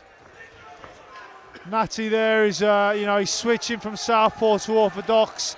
He's using his movement nicely, enjoying the bout. But to be fair, both men are enjoying the bout. It's a good round for Natty though, the cleaner shots. Both men are swinging here. And it's over. That's the end of the first round, and Ngwenya got one in there at the end unintentionally. I don't think he intended that. Neither of them heard the bell. I think they were just going for it there. I think the round definitely was Natty's there, but Faz, I'm really impressed with the way he's just controlling himself in the ring against, especially Natty. I'm sure Faz hasn't been in with such a switcher, someone who's prepared to go head and body, and he's got some power in those hands. He's really conducted himself well tonight, Faz. Yeah, he's held a good account of himself this first round. Like I said earlier, Natty, he's been to 3 national elite finals, GB and 3 Nations champion, current England boxing team member. Very experienced man, so Faz, he's doing himself well. Natty landing the cleaner shots in that round, but still a very, very exciting, good fight. And great experience for Farrell. Just talking to Paul Ormston a few days ago, he's regarding these championships as really important for the future of the Royal Navy team as much as anything. And we'll see how this second round develops. In a way, the pressure off both of these men. We could have got to the stage where we were literally, this was going to be the decider for the championship. We've had that in the past when these bouts these heavyweight contests have decided the championship, but not so tonight, which means the pressure's off Natty, the pressure's certainly off Faz Farrell. And Ngwenya working hard there. Both men are getting tied up on the inside, trying to rough each other up, punching with a free hand. A good hook there landed by Natty out of the exchange.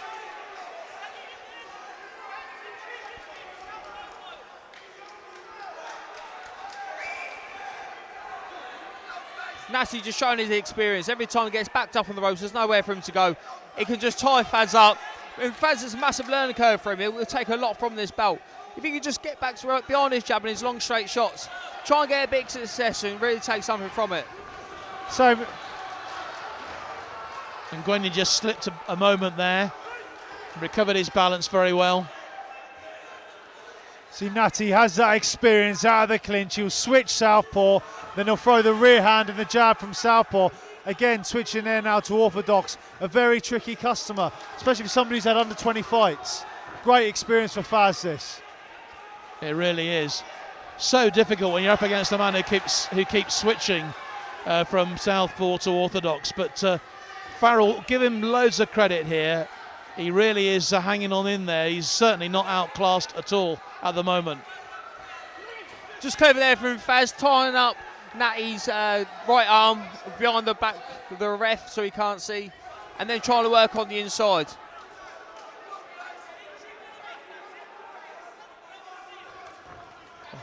Great combination there from Ngwenya.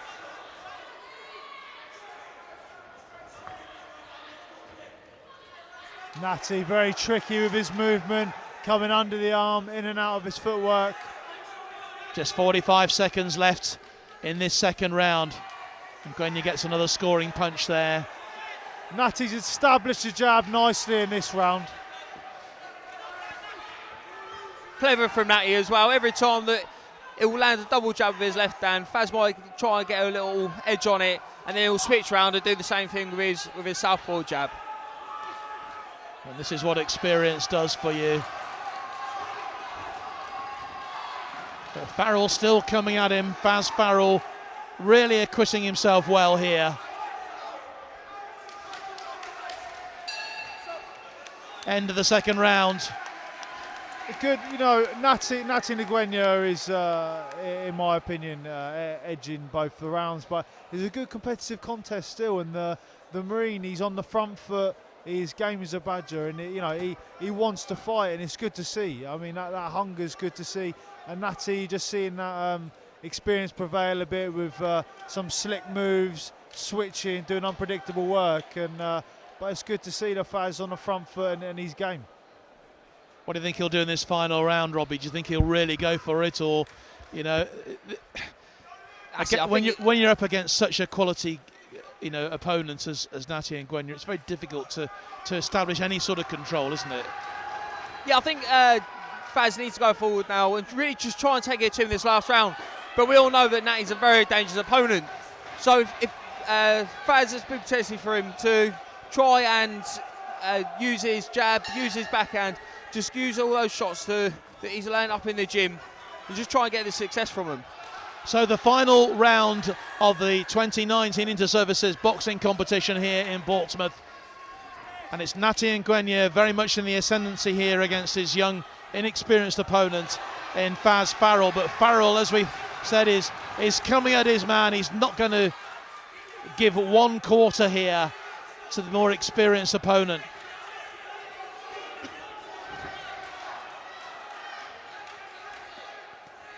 Both men just exchanging their body punches there.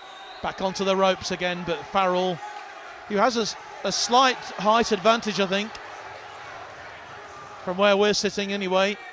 Faz has really come out this round and really tried taking it to him, throwing some more bent arm shots in here. Natty with all the little tricks of the trade. Faz is going to try and get round him. He'll just learn from it all, and it'll be a great experience. Yeah, exactly what you said there, Robbie, backing up on that. But Faz is holding a real good account of himself. And, you know, he's going out fighting. He's going to fight till the end, and it's good. But there again, you see Natty switching to southpaw, and he's throwing in shots from different angles. And they're tricky to get a very good jab, Natty, and a very strong jab at that. So difficult, really, for Farrell. And Ngwenya senses he's got a chance here to finish it. Halfway through this final round here. And Faz done well to keep his head there. Natty tried to show off a little bit. Inexperienced boxers might try and take that and try and copy him, but Faz kept his head and he's trying to keep to his boxing. Natty's coming on strong with it at the minute, but Faz is still there fighting, doing well. The referee just having a word with both boxers. He wants them to finish it nice and clean. And we've got just over a minute left. Good bout to finish the night. Just over a minute to go here in this final contest. Farrell comes at Ngwenya again, but it's great left hook there from Natty. Oh, and he got him again. As I said all the time so far, with this weight, it could be that one punch. If Faz can get that up over the top, landing flush on Natty's chin. It's really got the crowd going for this final bout. But the way Ngwenya switches his movement.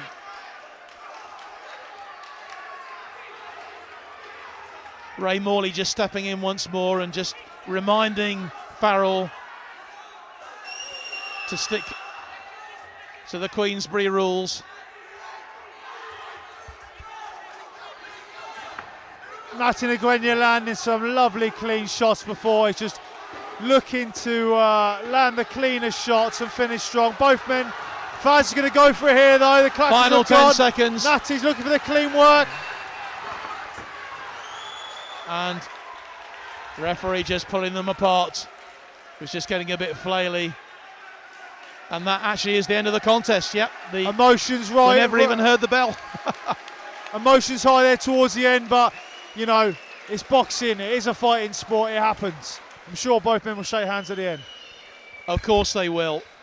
But that was a terrific contest again, and you know, real quality there from the Army man, from Natty Ngwenya. But all credit to Faz Farrell for the way he put up his opponent there. Ngwenya taking the applause of the Army supporters. A real bit of needle at the end of this this competition tonight. That was his great mates tonight. Yeah, amazing. It's been an extraordinary evening. It really has. Both men showing good sportsmanship there. Once the dust is settled, it's all good. Let's hear the verdict, shall we? Which will be given by our Master of Ceremonies, Ronnie Barker.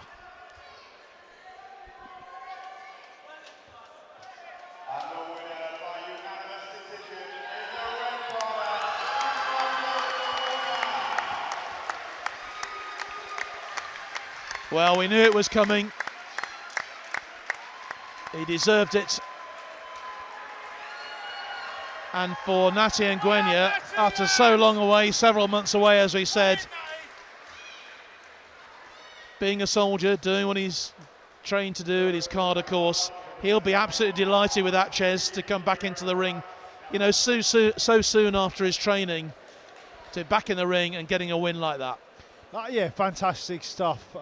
You know, Natty obviously had the experience on his opponent there, but still, after a good 6 months out of the gym, you know, away doing junior Brecon, you know, he had to come back, cut weight. You know, it's not so much the fitness that you lose after a bit of time like that, it's your timing and your reactions. You have to get back, you have to get your eye back in, if that makes sense. But Natty showed there, he has got his eye back in. He's had a lot of sparring, you know, even though it has been a bit of a fast track for this, you know, still no stone has been unturned. He just not had the full season to prep. And Robbie, from Faz's point of view, Faz Farrell, I mean, that was a terrific learning curve for him tonight, wasn't it?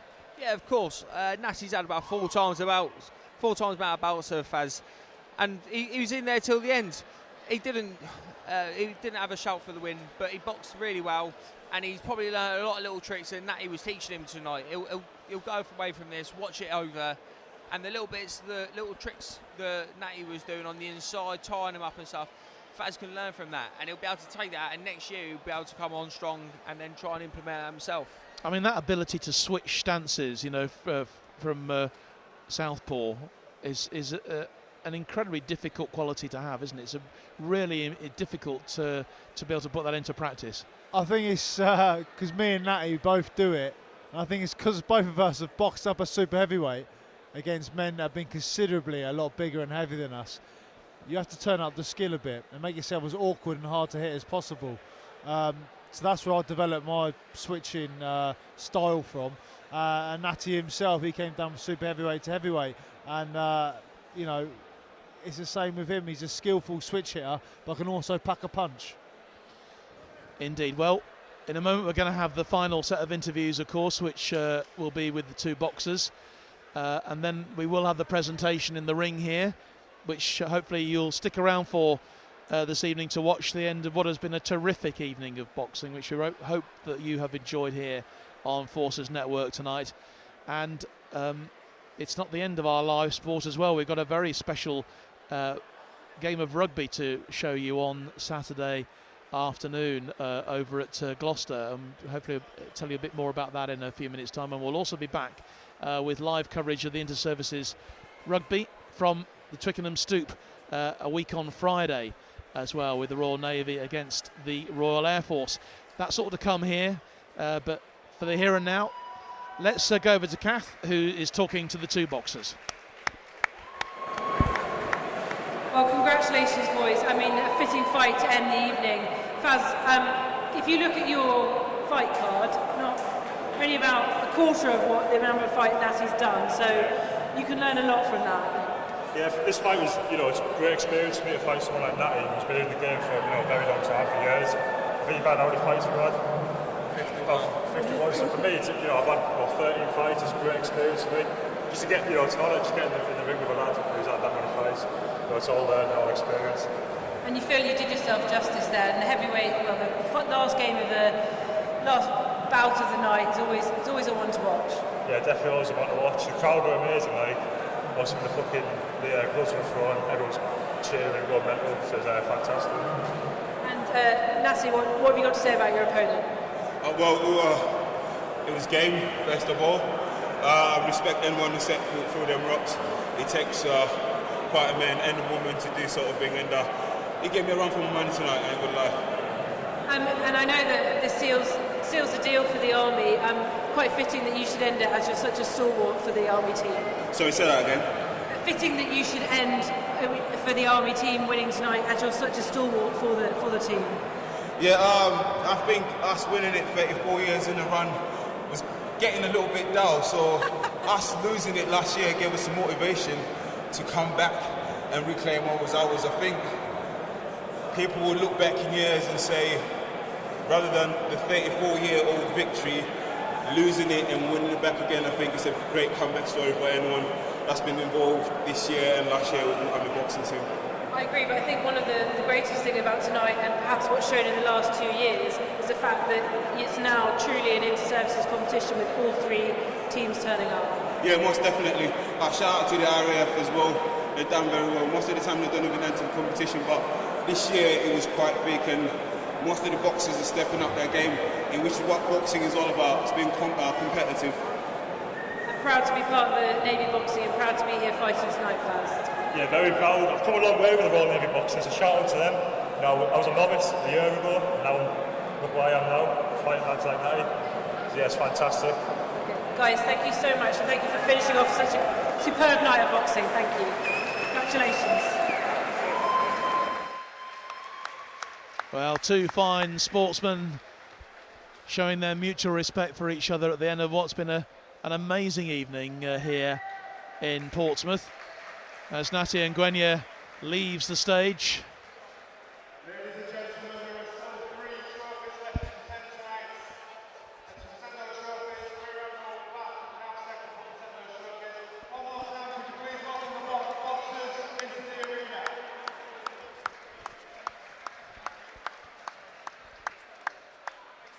We're going to have all the boxers coming back into the ring now to receive the applause of the crowd who are left. We haven't got a full house here left by any means, which is the normal state of affairs at an event like this.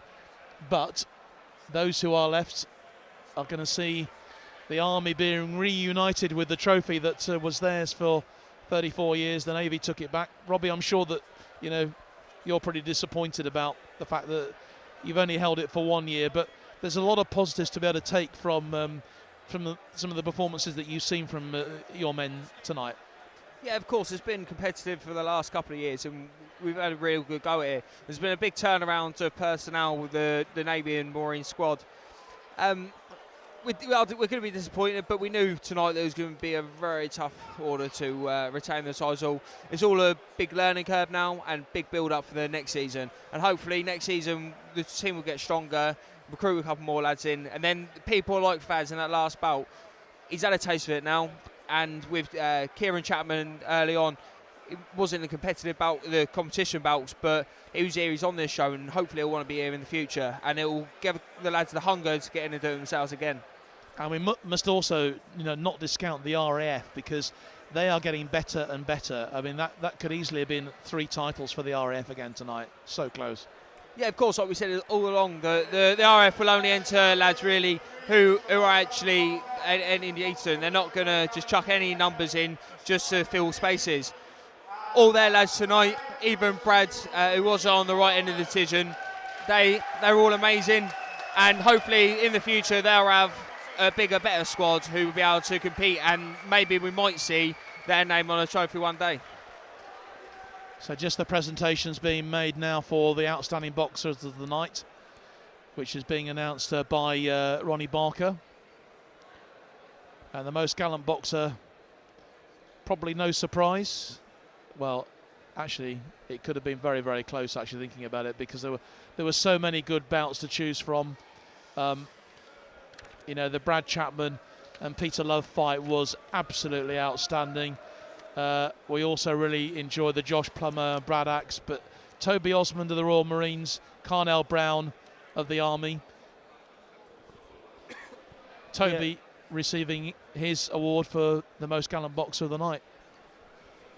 It's quite a bit of trophy to take, really. It's always nice to receive the recognition for being a gallant boxer. However, I bet he'd rather have that winner's one around him. The next trophy is for the best boxer. The best boxer is decided by the officials tonight, and the best boxer was Lance Corporal Brown. And that's going to mean so much to him, Ches, isn't it? Because, you know, this is his, you know, he's early on in his career. But to get this tonight, fantastic for him. Just to get the, to be Combined Services champion is a massive honour in itself. So to get best boxer of the night, Carnell is going to be absolutely over the moon. And what a confidence booster for him going into the ABAs. That's right. We should also, you know, we really should say that every single one of the winners tonight does go forward to the ABA Championships. And that in itself is a terrific prize to have, isn't it? Yeah, of course, because now they're going through. They're going to be boxing in the England Elite ABA Championships for all the winners tonight. They'll be going through to the pre-quarterfinals or the quarterfinals, and they're going to be boxing against all the other regional champions. And it's going to get even tastier and even more elite. So the Army are the Inter-Services champions, and they are going to receive the trophy. And it's really nice that Alana Nihel is up there as well with... And Ches just going over there to photograph it for the family album. Of course, Alana being the captain of the Army boxing team. And she will be the one who'll be presented with the trophy. What an absolute honour for her and for Ches, obviously, who's just disappeared to take the pictures, and quite rightly too. Just for a change, not having all this taking place in the ring, which is... actually quite a good idea in a way, because it does allow, there's a lot of space here in the Nelson gym, and look at that.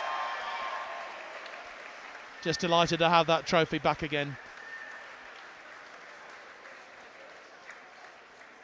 But it was great while it lasted, and Robbie, I know you'll be absolutely desperate to get it back again, and you won't want another 35 years to go by before the Navy holds that trophy once again. It's been growing over the years of the Navy squad, and like we say, this year was all about building. We got a lot of lads coming through, and with the coaching work and all the team ethic and everything we've got going, there's a good chance that we'll have our name back on that trophy soon. Okay, Kath is going to be speaking then right now, I think, to Alana, who has that trophy in her hands. Alana, a really, really proud moment for you. Yes, as team captain and first female team captain to captain the Army boxing team, the fact that it's my second season, we lost it last year in the Army gym where we both train, and the fact we came back to the naval base and actually won it and brought it back, it's brilliant. So yes, Team Army! Woo! I mean, it was a really good showcase of all our Army boxing and RAF boxing and Royal Navy boxing, and you as a boxer must be so proud of that across the military. Oh yeah, you know, the guys in there tonight performed like brilliant, you know, the boxing itself, they got the crowd going, like fair play to all the lads, you know, they done brilliant, the RAF, Navy and of course the Army. But yeah, I'm super proud, you know, hopefully in a few years time they'll have us women boxing in there too for this trophy. I really hope that happens. And any highlights for you? Any bits as a boxer that you saw tonight that were just, you know, award-winning? Pete Love he was a standout for me tonight. You know, I thought he was unlucky, but he done brilliant. You know, and I'm just really proud. And Josh Plummer boxed amazing. You know, a few lads tonight made their first step up to elite for the ABT. Carnell Brown, just to say he done brilliant. So yeah, I'm just really pleased that we actually got a trophy. We all performed well. You know. even for the ones that lost, the performance was there. So yeah, it's just amazing. And there were a few, obviously, because of the walkovers, there were a few that didn't get to box, but they didn't train any less. They trained just as hard as everybody else. Yeah, and the lads that got through to the ABAs, they're in next week. You know, it's going. The hard work doesn't stop. The hard work continues, and the fact we've got 3 more lads.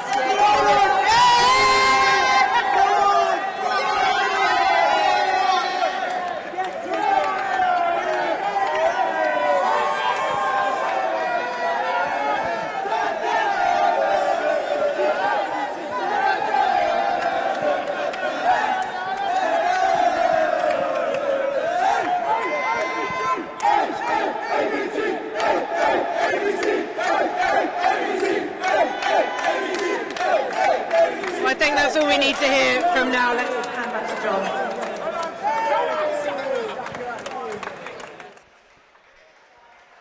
Well, that's just about it from us here then tonight in Portsmouth. I'd just like to say a huge thank you to Kath Brazier, who was asking the questions tonight of the boxers, and also to my co-commentators here this evening, Robbie Matthews and Ches Nihel, for their expert assessments of the boxing. Most of all, though, thank you so much for joining us here live in Portsmouth tonight. I'm sure you'd agree it's been an absolutely outstanding evening of Forces boxing at its very, very, very best. From John Knighton and from all the team here in Portsmouth tonight, a very good evening to you.